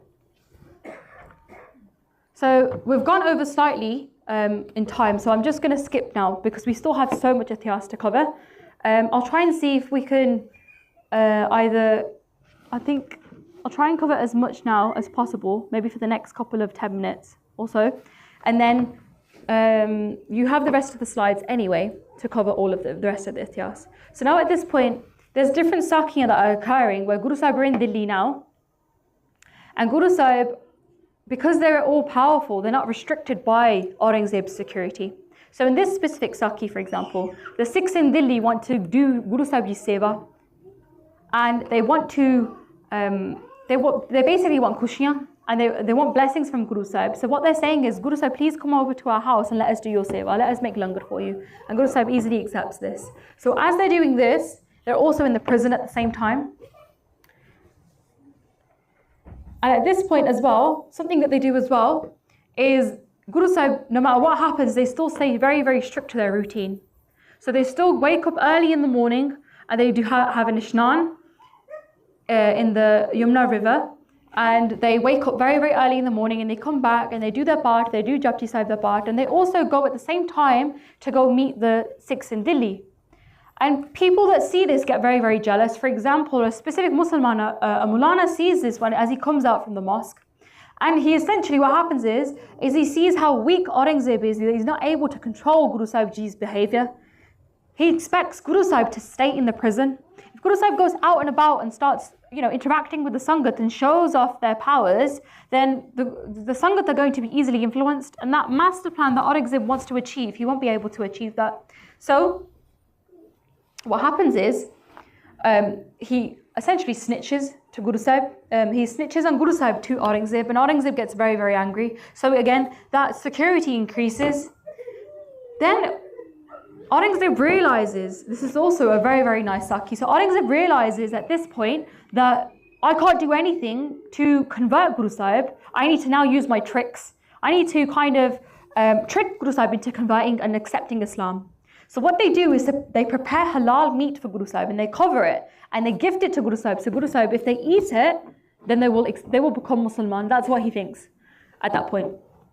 So these two ministers, they make the food and they say to Guru Sahib that please accept our food, and if you accept our food as well, Aurangzeb has promised that he will make you the head of all of the peers, and he will give you anyone that you want, any woman that you want, even his daughter, any of the riches that you want, any of the wealth that you want, just name whatever you want and he'll give it to you. And Guru Sahib at this point are thinking, these guys do not know what's about to occur now. So then Guru Sahib then asks, are you sure that what you're giving to me is okay for me to eat? And they say, yes, exactly. Yeah. Guru Sahib, we made it with so much love and pyar. Please eat this food. And as they say, okay, that's fine, why don't you just show me what you've made? As they pick up the pot, this is something that Muslims are very, very scared of. Muslims are very scared of pigs. And they think pigs are completely impure. What happens is, as they pick up the pot, these tiny, tiny pigs, the size of little mouse, like little mice, come scattering out of the pot. And Delhi is completely infested with pigs.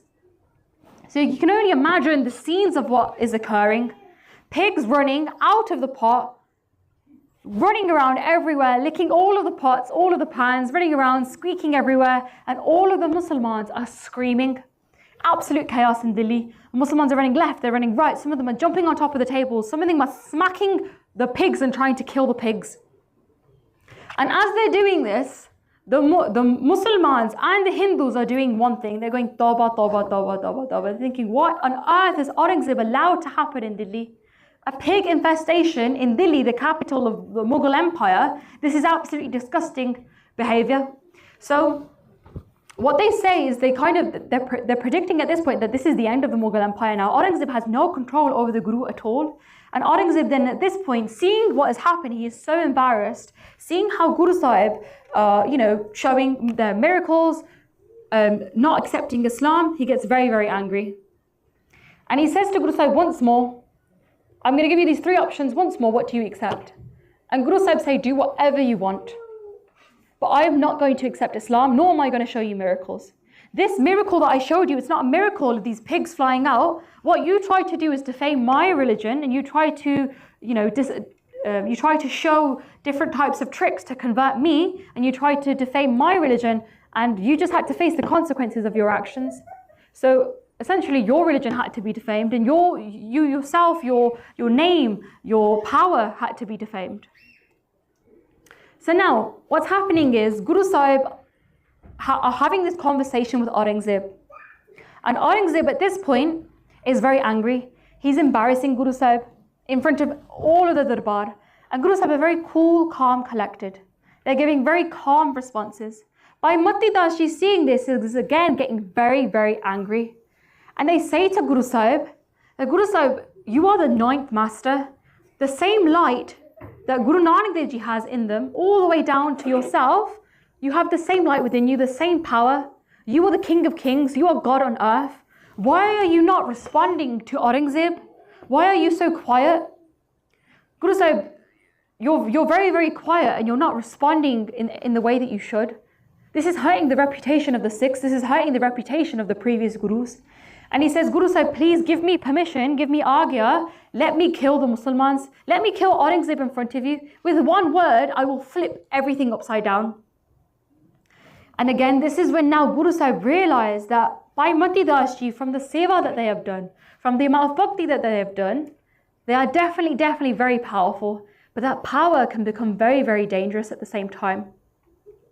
And they think to themselves, I need to kind of stop this. So they say to Bhai Mati Das Ji, that Bhai Mati Das Ji, okay, if you want to do what you want to do, then do namaskar to me first. Get my blessings first. As Bhai Mati Das, you're about to matha take and bow down to Guru Sahib, Guru Tegh Bahadur Sahib Ji. Guru Tegh Bahadur Sahib Ji then put their hand on Bhai Mati Das Ji's head. As they do that, the power that Bhai Mati Das Ji has collected over time by doing all that seva completely goes. And they feel very, very weak. And then Guru Sahib then say that you need to abandon the anger that you feel inside of you. Because this anger, this ego is turning your power into duality. You're seeing everyone as your enemy, but you should be seeing everyone as one. You should be seeing Vaheguru in every single person. And this anger can get you into a lot of trouble. And I think we can definitely take the teachings from this as well. Sometimes we forget who's standing in front of us. Maybe it's our parents. Maybe it's one of our best friends. Maybe it's someone that we deeply respect. Maybe it's our ustads. And sometimes our ego can get the best of us. Our anger can get the best of us where we forget who we're speaking to. So Guru Sahib are here that they're saying that, listen, you need to listen to me. This is the will of Vaheguru. We need to follow this. I know that you got very upset from the way that Aurangzeb spoke to me and treated me, but this is not the way. And again, Bhai Mati Das Ji then realizes what they say, and they apologize. But what happens now completely switches everything. And this is now where the Shaheediyan start happening. That Mulana that saw Guru Sahib beforehand sees this whole scene occur, sees this whole conversation occur, and he gets very angry at Bhai Mati Das Ji's response, talking about how he'll flip the Mughal Empire upside down with one word. What does he do? He snitches to Aurangzeb, and Aurangzeb then releases a fatwa and he orders the Shaheedi of Bhai Mati Das Ji. So now Bhai Mati Das Ji Shaheedi has started at this point. This is where now the Katha transforms to now the Shaheediyan. So Aurangzeb's spies report the conversation that occurs, and Bhai Mati Das Ji is then questioned, and they accept everything that they say. And the fatwa is announced. Bhai Mati Das Ji is to be sawn alive, and they accept it. So what they do is they get these wooden blocks, and they put Bhai Mati Das Ji in between those wooden blocks, and they get a saw. And the two soldiers that are ready to set up the Shaheedi for Bhai Mati Das Ji are ready to saw Bhai Mati Das Ji alive. And you can see in every single one of these Shaheediyan, the one thing that keeps them going, the one thing that keeps their strength going is Gurbani. And it's Guru Tegh Bahadur Sahib Ji Maharaj. And they ask them, okay, what's your final wish? We'll give you one final dying wish. What do you want? Do you want to accept Islam? Because you still can if you want to. And Bhai Mati Das Ji then say, no. I don't want to accept Islam. In fact, I want one thing.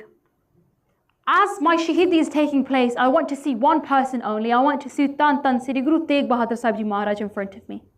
That's the one person that I want to see. And that's exactly what happens. Guru Sahib at this point now are in a cage. They are going through immense suffering, but they don't feel anything at all. Why? Because their beautiful Gursikh is giving their life for Sikhi, giving their life for their Guru.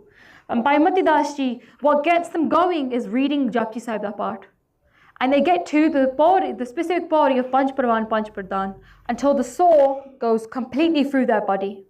And you would think at that point, you wouldn't hear Bhai Mati Das Ji reciting Japji Sahib da part anymore. But it's completely the opposite. If anything, you can hear these two very loud voices as if it's two parties from two sides reading the rest of Japji Sahib da part. And it's the one side of Bhai Mati Das Ji and the other side of Bhai Mati Das Ji. And even the Sangat surrounded, seeing all of this, they're completely shocked as to how this is happening. Then after Bhai Mati Das Ji is then the turn of Bhai Diyala Ji. And Bhai Diyala Ji then another fatwa is announced to the other six at this point, because Aurangzeb has said that he's had enough, and now he's going to, he really wants to scare Guru Tegh Bahadur Sahib Ji at this point. Bhai Diyala Ji says the exact same thing. I will easily accept death, but I want to see my Guru in front of me. And at this point, what kept them going is the ardas that they did to Tan Sri Guru Arjan Dev Ji Maharaj. When Guru Arjan Dev Ji felt that boiling water in Chandu's cauldron, that same pain that they were able to sustain, they did an ardas to Guru Arjan Dev Ji Maharaj, that, oh my dear Guru, the way you were able to sustain that boiling water, please give me the strength to sustain, strength, to keep that strength and endure that boiling water that I'm going to be in right now. And what also kept them going is reciting Sukhmani Sahib da part. So the Qazis kept on persuading, but Bhai Diyala Ji continue to recite Sukhmani Sahib da part. So you have one Gursikh reciting Japji Sahib da part and one Gursikh reciting Sukhmani Sahib da part. And Guru Tegh Bahadur Sahib Ji are watching all of this happen from afar, but with a beautiful smile on their face. Then Bhai Sati Das Ji, now it's their turn for their Shaheedi. So now at this point you can imagine they've seen two Shaheedi happen right in front of them. If I was in this specific position, I would do anything to stay alive. I wouldn't know what to do at that point. And they've been brought into the court with shackles, brought out open to the whole Sangat, and they're asked one more time, what do you want to do? Are you going to accept Islam? And they easily say, no, I accept Shaheedi instead. Please give me Shaheedi, give me death. But again, I want to follow exactly what my two brothers have done. I want to see my beautiful Guru in front of me. And what did they do to give themselves strength? They recited Mool Mantar da part. So each of these Gursikhs, they are using that one thing that helps them to connect to Guru Sahib, and that is Gurbani. It doesn't matter whether you do Mool Mantar da part or Japji Sahib da part, whatever you feel you have that connection to give you that, that strength, Use that as your support. So they are wrapped in raw cotton and they're set on fire. But that doesn't stop them. They recite Mool Mantra Path to the very, very end. And at this point, another Gursikh, one of the Gursikhs that were with them, by Jethtaji, is now disguised as a sweeper. So he's seeing all of these scenes happen. And he's the one to collect the remains of the 3 Shaheeds. And then he releases their ashes into the Yamuna River. So now we come to Guru Sahib Ji's reaction. And you can see the lineage here of Bhai Mati Das Ji and Bhai Sati Das Ji who were brothers. Now what's Guru Sahib Ji's reaction? Guru Sahib say, Tan Sikhi. Tan my beautiful Gursikhs who gave their life for Sikhi. Those Shaheeds of the Sikhs, what have they done? What have they managed to create now? They have ravaged the foundations of the Turk rule. Easily what they have created now is going to shake the Mughal Empire completely. And it's very, very obvious that the Mughal Empire is not going to last for very long now. It's going to come crashing down. As long as the earth, the sky, the sun, the moon prevail, the names of those Shaheeds will still remain bright. And they still remain bright till this day. But the opposite is going to happen to the Mughal Empire. The Mughal Empire is going to come crashing down. And it was on everybody's lips at this point. When they saw this horrible scene occur, all they were doing is cursing at Aurangzeb at this point. So now at this point, all the Gursikhs are very, very scared. And they're thinking, it's our turn now. What's going to happen to us? But Guru Tegh Bahadur Sahib Ji are the most all-loving person in the world, the most gracious person in the world, that they say to the Gursikhs, the rest of them, you don't need to stay here anymore. You guys can leave. And the Gursikhs are thinking, Guru Sahib, how are we going to leave? We have shackles on our arms. We are, we're in this prison. There's prison guards everywhere. Everything's locked up. How on earth are we meant to leave? And Guru Sahib say, do you have trust in me? If you trust me, then head off now before the next day. And go to Anandpur Sahib, go see my dear son, Guru Gobind Singh Ji Maharaj, who is living in Lucknow at the moment, with his parents, with his mother, and with my mother. Go and see him. And then they say, whoever wishes to leave tonight, do not worry, the guards will not see you. And they get so happy, they're so grateful for Guru Sahib giving them this opportunity. They say, Guru Sahib, give us some sort of updesh, give us some sort of message. And then they say to Bhai Uday Ji that go tell my family to keep their strength. Go tell my family to stay strong and Sikhi and always remain fearless. Go to Lucknow, protect my son and support the Sangat, and tell my son to get ready now. Because I remember telling my son at one point to stay in Lucknow, but now I'm telling him to create an army and go to Anandpur Sahib now. And that's exactly what they do. So before the next day happens, they go, they leave, and as they leave, they see the doors magically open. They see that the shackles that they have are easily becoming opened. And they go. And they arrive in Lucknow, they talk to Mata Nanaki Ji and Mata Gujri Ji, who are completely grief-stricken, and they start crying. And they say, why did you leave without your Guru? Why have you left Guru Tegh Bahadur Sahib Ji on their own? And Guru Gobind Singh Ji at this point are now ready to take revenge. And they think, okay, my Guru Sahib now, my beautiful father have given me an updesh, they've given me that order. Mother, let's go, this is our time now, we need to go to Anandpur Sahib. So they go. And Mata Ji, Mata Gujar Kaur Ji and also Mata Nanaki Ji are very, very worried. But Guru Gobind Singh Ji have insisted, my father has told me to go to Anandpur Sahib, it's time to go now. So that's exactly what they do. They grab all of their supplies. Mata Gujar Kaur Ji calls her brother for support. They grab everything that they need to do to head out. So Guru Gobind Singh Ji Maharaj head out with their Mama Ji, and as they go slowly, they go hunting and they travel to Anandpur Sahib slowly. Mata Gujar Kaur Ji and Mata Nanaki Ji, they go as well. They bid farewell to the Sangat, they pack up and they head towards Anandpur Sahib. They're very, very scared of what's going to happen, because now they're scared for their life and they think that now the Mughal Empire are going to know where we are. But Guru Gobind Singh Ji insisted that no, mother, we will be protected, do not worry. We need to listen to what my father has told us to do.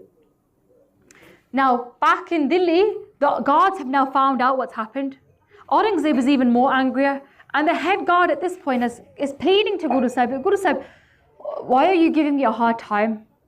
Aurangzeb, if he finds out that you managed to do this, he's going to have my head, he's going to kill me.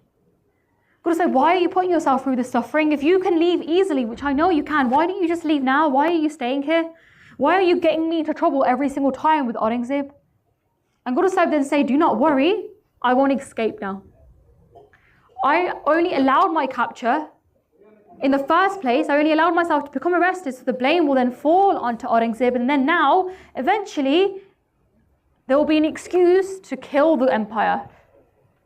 Remember, Guru Nanak Dev Ji Maharaj blessed Babur with this empire in the first place. His line would only rule if they acted fairly, which they have not done.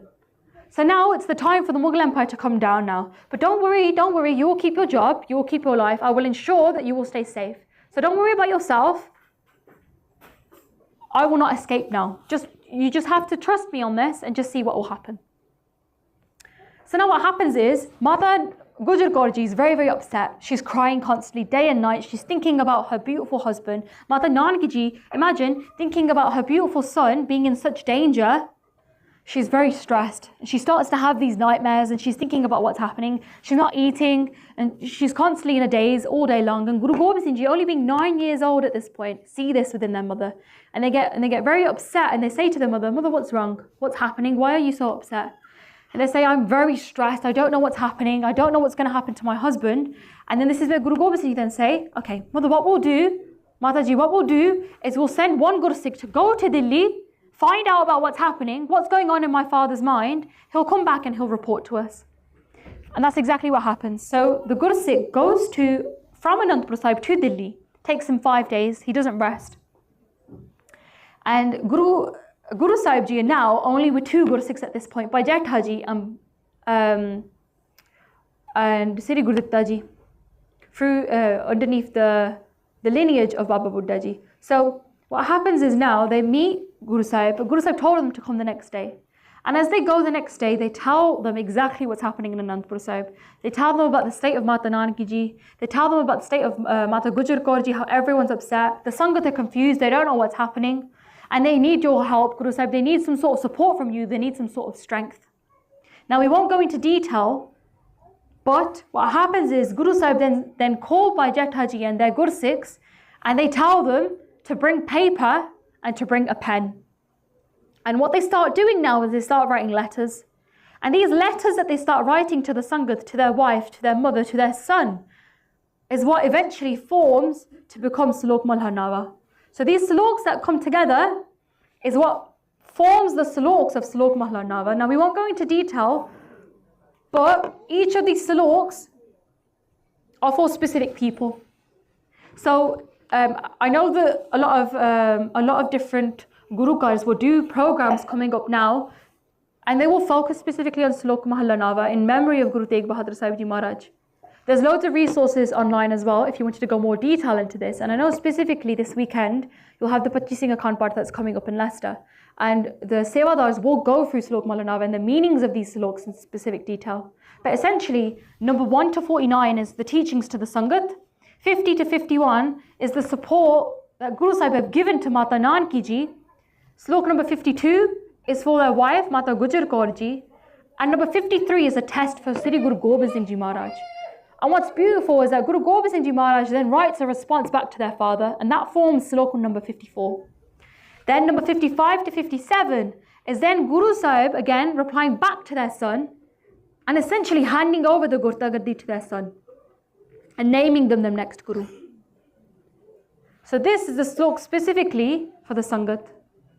So Ek Onkar Satgur Prasad Slok Mahla Nava Gun Gobind Gayo Nahi Janam Akar Takin Kaho Nanak Har Paj Mana Jehe Bid Jal Ko Meen. So Guru Sahib is now saying that one universal creator God, by the grace of the true Guru, these are the following sloks. If you do not sing the praises of the Lord, your life is rendered useless.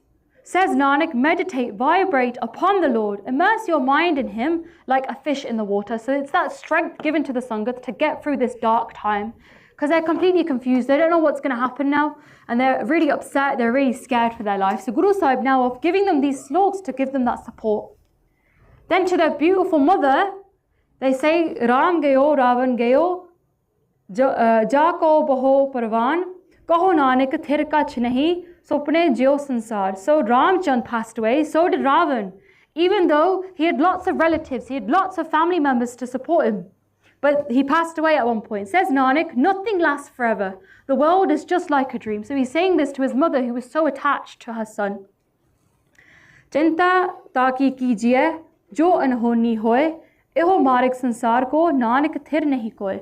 So people become anxious, right, when something unexpected happens. But this is the way of the world. Oh Nanak, nothing is stable and permanent in this world. So they're saying this to their mother who feels very, very anxious. She doesn't know what's going to happen. They say to their beautiful wife, Mata Gujar Kaur ji, jo upjio so bin hai, paro aaj kaal, nanak har gun gaye le, chhad sagal janjal. So whatever has been created shall be destroyed. Everyone shall perish in this world, today or tomorrow. Oh Nanak, sing the glorious praises of the Lord and give up all other entanglements. So they're saying this now to their wife as a form of strength.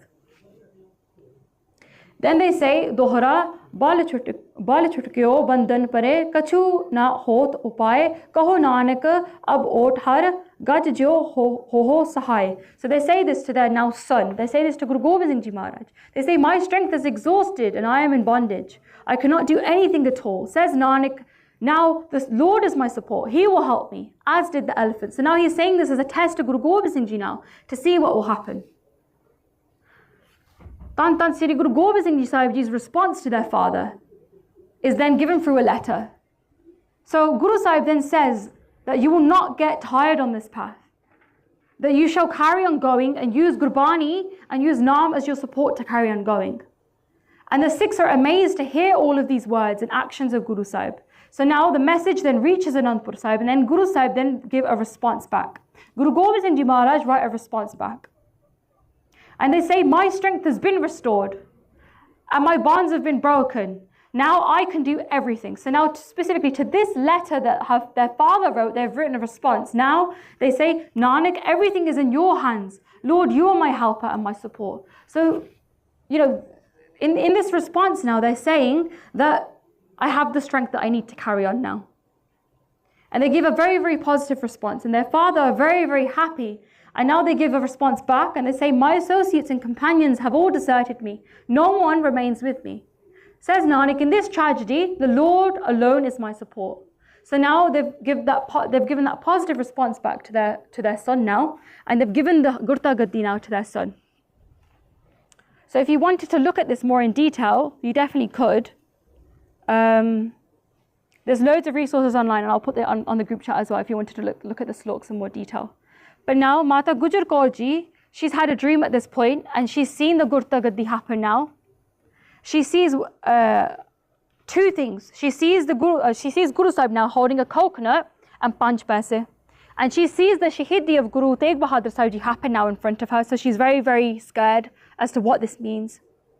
But obviously, what she's seen now is that the Gurta Gaddi now is going to be given to her son, Guru Gobind Singh Ji Maharaj. And her beautiful husband is now going to give Shaheedi.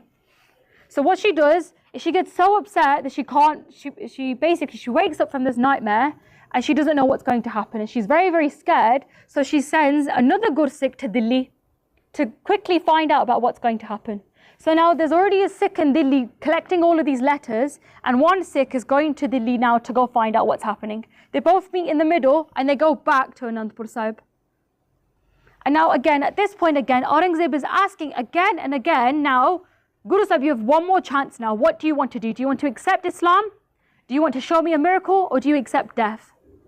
And now the time came finally for Guru Sahib to say that I accept death. So again, Guru Sahib says, what use are women? What use are wealth or property in this world? Everything is temporary in this world. And I love my religion so much that I'm ready to die for it. My Guru Sikhs were ready to die for it, and I'm ready to die for it. So then here, Guru Sahib then said, do whatever you want to do. And as they're saying this, their face is completely radiant. What happens is now, the officers go back to Aurangzeb and they tell Aurangzeb what Guru Sahib Ji's response is. Aurangzeb gets so angry at this point, he starts questioning Guru Sahib Ji's name. And he answers and he says, if he is so strong in his religion, and he says that he loves his religion so much, if the Guru says that he loves his religion so much and he's ready to fight for his religion, then why has he kept the name Tegh Bahadur? He hasn't done anything to me. All he has done is just said things to me. He hasn't done anything to me. He hasn't shown any of his powers towards me. He hasn't shown any of his power towards me. So how can he call himself the great Tegh Bahadur? What is the meaning of it? The Hindus consider him as their guru, and they pray to him, and they have said that they will follow the hukam of their guru, but he hasn't shown any specific bravery at all. So how can we call him brave? Do this, go back to Guru Tegh Bahadur Sahib Ji and ask him first and foremost, what is the meaning of his name? Otherwise, he shall be punished severely. And Guru Sahib Ji's response is very, very calm at this point. And they said, the Guru Sahib then respond back very, very calmly, but what happens is, the officers then find out what Guru Sahib Ji's response is. You can see that in the Katha it's written what Guru Sahib Ji say. And they go back and they tell Aurangzeb, and they say that this is what the Guru responded. Very, very calmly the Guru said, the name and body of a person is their identity.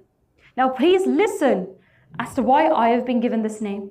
So now Guru Sahib, that one miracle that Aurangzeb has asked for, Guru Sahib are now going to show that miracle.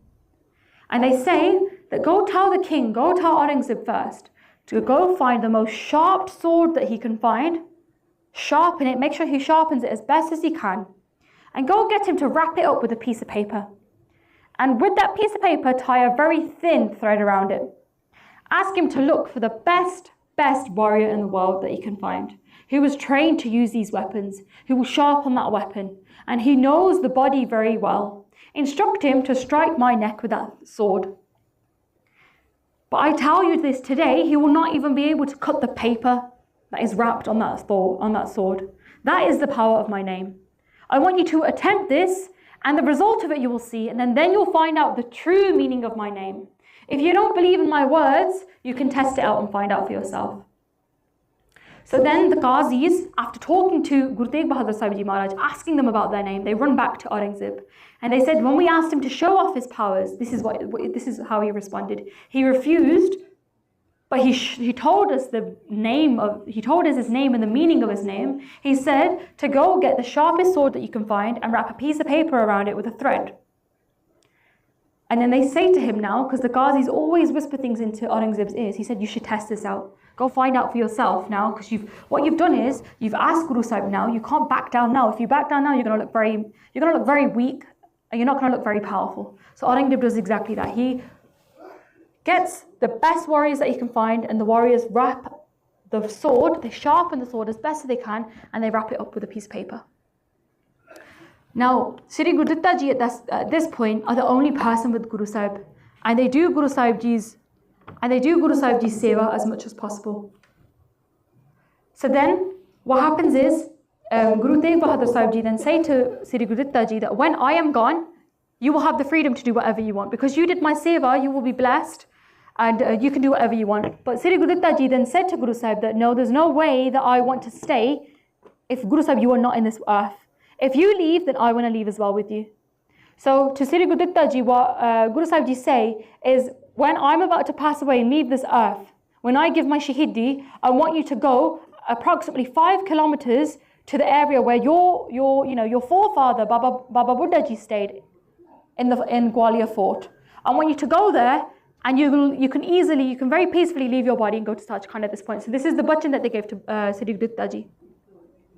Now it comes to the point, and I know we've gone over, but we come to the point now of Guru Sahib Ji's actual Shaheedi.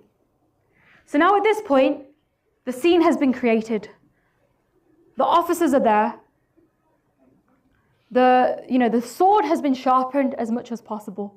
And Aurangzeb is in his court, ready to hear the cries of Guru Tegh Bahadur Sahib Ji Maharaj. Guru Sahib have been moved now. They've been shifted to Chandni Chowk. And they're being prepared to give Shaheedi now. So Guru Sahib, they wake up in the morning, they do their part, they do the Amrit Vela, they read their Nitnem, and they're ready. Crowds of people arrive now because they know what's about to happen. The Muslims arrive, the Hindus arrive, everyone's eagerly ready to witness what's about to happen. And Guru Sahib say that I'm telling you once again, once you make your strike, that sword will not even cut even the paper. I'm telling you this now. You can test it out. Then Guru Sahib Ji, they rested in the nearby tree. And when they rested near the tree, they said, okay, what's going to happen now? They said to the warrior, the person who was about to execute Guru Sahib, the executioner, they said to him, I'm going to recite Japji Sahib da part. As soon as I have told you that I am ready, after I have recited my part, that's when you can make your strike. So specifically at 1:24 p.m.,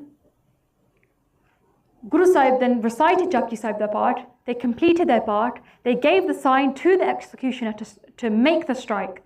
And as soon as the executioner got ready with his sword and he tried to make contact with Guru Sahib Ji's neck with their cease, Guru Sahib Ji's cease miraculously separated from their body. And as soon as this happened, a big storm, a big sandstorm occurred.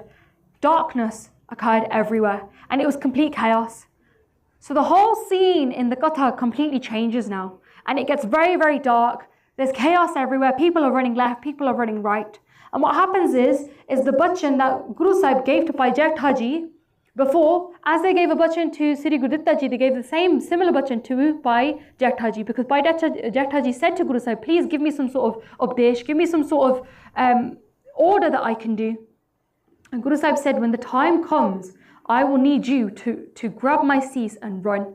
Miraculously, what will happen is the cease will fall onto your laps, it will fall onto your hands. And what you need to do is take me to Anandpur Sahib. And that's exactly what happens. A big thunderstorm followed. There was darkness everywhere, there was dust everywhere. Everyone was crying, everyone was screaming that the Emperor Aurangzeb has created a massive, massive sin, a big sin. And now the Mughal Empire is going to be completely destroyed. These are the falling days of the Mughal Empire now. And as this happens, the executioner is trying to look for Guru Sahib Ji's cease, but he can't find anything. It's as if the cease just vanishes into thin air, but it falls into the laps of Bhai Jetha Ji. Now what happens in the Katha, how it's beautifully described, is as Guru Sahib Ji now enter Sachkhand, the Devi Devte are now they're very, very happy. So they're screaming, but they're screaming in happiness. They're preparing everything for Guru Sahib to arrive in Sachkhand. So they're praising Guru Sahib, they're doing ustat of Guru Sahib, and they're grabbing all of these beautiful flowers and spreading them onto Guru Sahib. And a beautiful jewel-studded carriage is being prepared for Guru Sahib. And the whole sky is being lighted as the Devi Devte carry Guru Sahib. And they're doing, they're doing Jai Jai of Guru Sahib. They're very, very happy that Guru Sahib have come. And now they're saying that this is the time now for the Mughal Empire to come crashing down. And they assured that now Guru Gobind Singh Ji now is going to start a new panth. And he's going to end this tyranny once and for all. However, on earth, down below where the Sangata is complete chaos. So now Guru Sahib Ji's head has been separated, and it's exactly how they prophesied. It's exactly what their bachan was. The sword was completely intact, and the paper was not damaged, not even one bit. The tagga was completely intact, and so was the paper.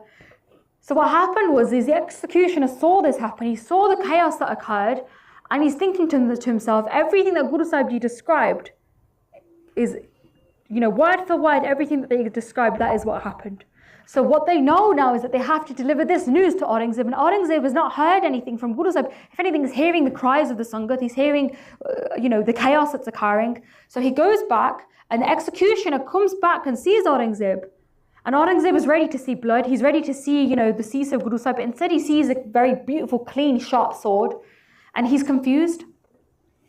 And the executioner then says, thousands witnessed it, but we can't find Guru Sahib Ji's cease. We don't know where it is. It's as if they vanished into thin air. Bhai Jetha Ji, however, on the other side of the Katha, on the other side of what's happening, is they have carried Guru Sahib Ji's cease.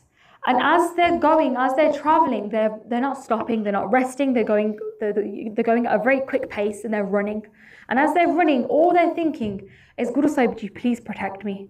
And as they're going, all they keep on repeating is, please Guru Sahib, I am your Sikh, your Sevak, please, I am your servant, please protect me. No matter what happens, please don't let the Mughal Empire capture me.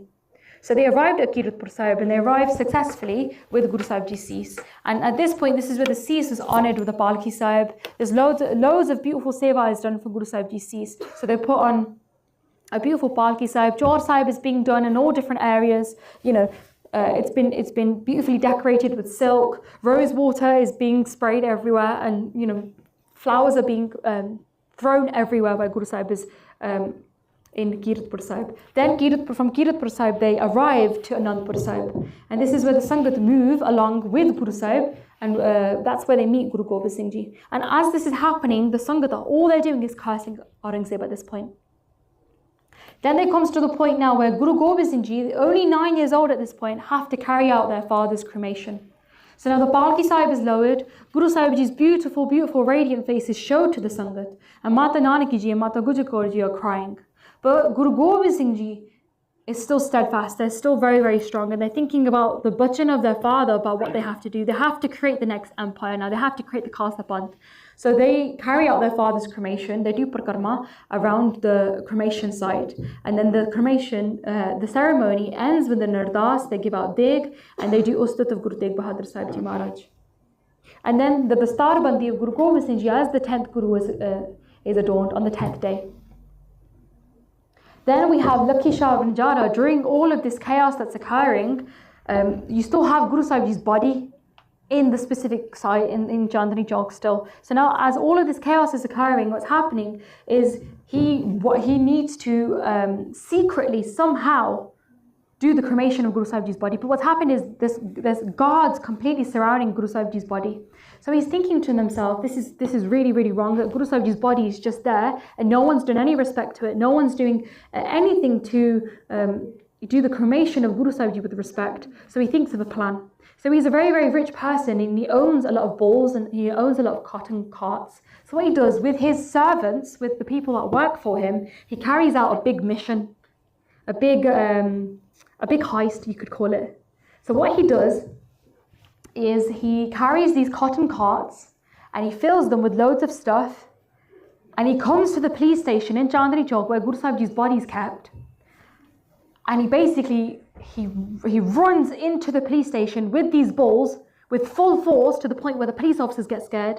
So the police officers run away and he rams into the police station, and as the sandstorm is occurring, as the bulls are going crazy, him and his servants, they grab Guru Sahib Ji's body, they grab Guru Sahib Ji's cease, and then they put Guru Sahib Ji's body into the cart and they cover Guru Sahib Ji's body and they head out. So one of the carts head out, and that's where they take Guru Sahib Ji's body to this site where there's loads of houses. And in the police station, they're still distracting all of the police officers so they can get away easily. So the police officers are so distracted that they can't go chase that cart. So as the cart is placed into this village, Lucky Shah Vanjara is thinking, how are we going to do Guru Sahib Ji's cremation? How are we going to carry out the ceremony? So he thinks the only way that I can do this is if I burn this whole village. And all of the villagers, they all accept that, yes, this is what we have to do. So Lucky Shah Vanjara, what he does is he carries out Guru Sahib Ji's cremation. He does all the necessary ceremony that he needs to do, all the necessary stuff he buys. He takes it all to his house and he burns his whole house, which eventually spreads and the whole village basically burns on fire. And then what happens is later on, when they find Guru Sahib Ji's ashes, they collect all of the ashes, and then he secretly he takes them and he does the sanskar properly of Guru Sahib Ji's ashes. And to this day, the Mughals could not find Guru Sahib Ji's ashes. So this is again the sacrifice that Lucky Shah Vanjara did, just like Bajeta Ji, and just like all the other Guru Sikhs did for Guru Sahib. And he could have been caught at this point, but his top priority was, doing the sanskar of Guru Sahib and he had so much love for Guru Sahib that he knew that was his duty to do. So at this point now, chaos has occurred and the executioner has gone to Aurangzeb now. This is the ending now. So I apologize that we went over, but this is how the Katha ends at this point. Aurangzeb at this point now, when he hears what's occurred, and he hears about that final miracle of that sword staying completely the way it was, and there's no blood, you can't find Guru Sahib Ji's cease. Hearing Guru Sahib Ji's miracle and hearing Guru Sahib Ji's bachan come true, he completely loses his mind. And at that point, he realizes what he did.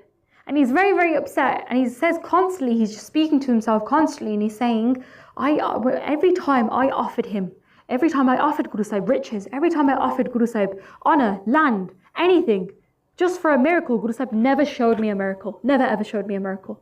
But why is it that Guru Sahib Ji constantly showed miracles for themselves and for the Sangat, even on their last day?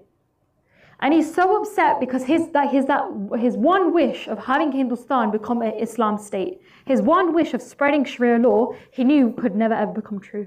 And it's so funny, in the Gatha, the Qazis are kind of like patting him on the back and saying, it's okay, you did a good job, don't worry, you tried your best, don't worry about it, we can still carry out this plan. But his mind completely goes crazy. And at this point, again, the downfall of the Mughal Empire is that Aurangzeb completely loses his mind. This whole event that occurs, it completely traumatizes him to the point where he doesn't sleep. He screams in his sleep. He has no appetite. He doesn't eat. He doesn't sleep, and he screams as he has nightmares. And what happens is his officers completely, they completely lose trust in him, and they go and check up on him constantly. And as they check up on him, they see him in the corner of his room, just reciting the Quran over and over again. So he's in the corner of his room, constantly muttering to himself, constantly saying things to himself, muttering random things, and eventually he avoids staying in Delhi altogether. So he leaves Delhi altogether. So you can see now that the biggest impact that occurred is to Aurangzeb himself. He completely lost his mind. And even the guards were shocked as to what occurred to Aurangzeb. He wasn't the same anymore. So now we've come to the end, and I apologize that we went so long, but yes, we've come to the end now of the Gatha. And now we can see a glimpse of Guru Tegh Bahadur Sahibji's life. We managed to cover their Shaheedi. We managed to cover the Shaheedi of their beautiful Gursikhs as well. And we managed to cover all of the travels that they went through. And now you can see a glimpse of their life. You can see that, they were Guru for 43 years. Their age when they gave Shaheedi, it was for 53 years, 7 months and 15 days. And they were on they had Guruship on the Gurtagadi for approximately 10 years. And you can see that the contribution in the Gurbani that they composed was approximately 115 compositions in 15 different rags. And we'll end it off here. So, you guys have just listened to 2 hours of me talking and going on, and I apologize again, but you've listened to a lot of Gatha essentially. And Kaviji ends off the Gatha with a beautiful message to the listener, listening to this beautiful itihas and telling you the importance of how beautiful it is to listen to itihas. And I'll read this out for you now. So Kavi Santokh Singh Ji then finishes off Ras 12, and they say to the listener that this Granth is a humble offering on the timeless contributions of our Gurus to humanity. Anyone who reads and anyone who listens to this Gatha with pure devotion, with pure love in their heart, they will find their love for their Guruji. And they'll find that love will grow deeper and deeper every single day. They will find that all of their sins will wash away slowly. And they will find that their mind will become completely purified with the gift of Naam. Through constant remembrance of Guru Sahib, one can progress towards enlightenment. One can become saintly in their character. One can become blessed with happiness in this life and in the next life. The Guru fulfills the true desires of his Sikhs. They will bring virtue to the childless, wealth to the poor, and peace to those who are restless and anxious. In these pages of the Gatha, the many facets of Guru Sahib Ji's character were revealed. For example, we saw how Guru Sahib Ji were all powerful. We saw how Guru Sahib Ji showed their miracles, how they forgave the Gursikhs, and how much love they showed to the Gursikhs. Guru Sahib Ji showed us how to bear the unbearable and how to remain steadfast. And in Guru Sahib Ji's Gatha, we can see that Guru Sahib Ji's Gatha is like an endless pool of Amrit. It's pure, it's nourishing, and it's untouchable by the doubts and criticisms of the faithless. Only those who are truly blessed will read this itihas. They will write this itihas, or they'll immerse themselves deeply in this itihas. For it is a treasure that can never be diminished. So you guys are very, very lucky that you were able to experience this, and I'm very, very lucky to have experienced it with you guys today, that we were able to listen to this beautiful itihas of Guru Tegh Bahadur Sahib Ji Maharaj and connect to them. So this is where we finish off. Again, I'm very, very sorry for all the mistakes I've made. I haven't done justice completely to the Gatha, but again, this is just the starting. So you guys have made the effort to listen today. And for those who are listening online as well, I thank you for listening. This is just the start. So I urge you guys to take that further step, to make that connection with Guru Sahib. Listen to all of their different sakhiyan and try to connect to them in whatever way you can. Just to finish off, I would love it if we could just finish off with the shabad that we always finish off with. I'll get it up now for us. And then we can bala fatih together. Just loads. I think you guys can see it. Yeah, there we go.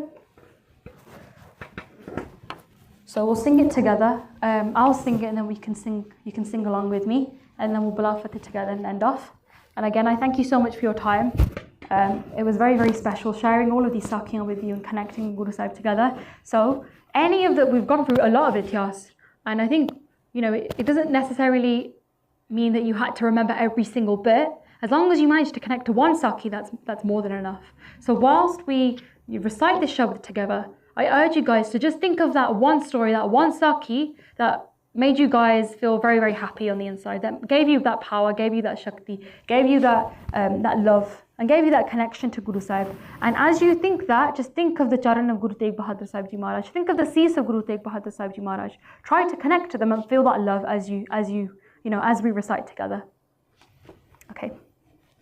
Satnam Sri Vaheguru Sahib Ji. Tegh Bahadur Simriya, Tegh Bahadur Simriya.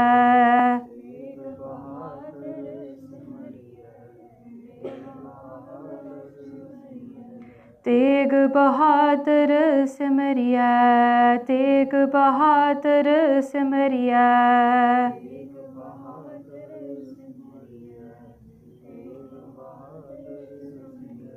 Karno nid aave tae, karno nid aave tae.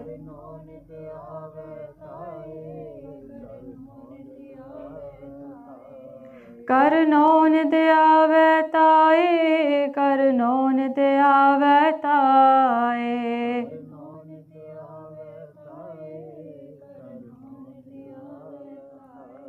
Sab thai hoye sahaye, sab thai hoye sahaye.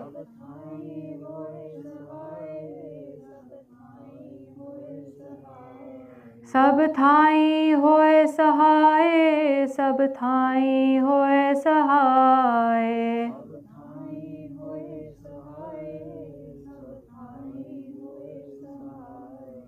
Tegh Bahadur Simriya, Tegh Bahadur Simriya.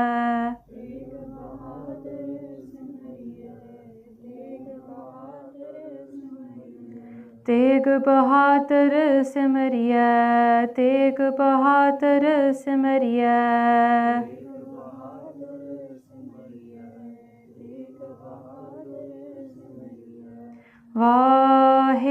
Vaheguru, Vaheguru.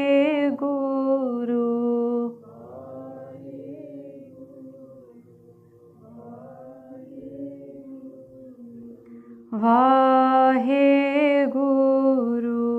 Vaheguru.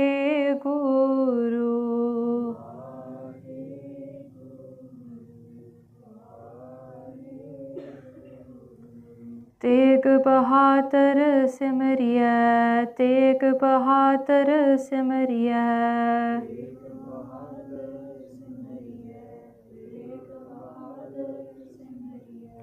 Tegh Bahadur Simriya, Tegh Bahadur Simriya.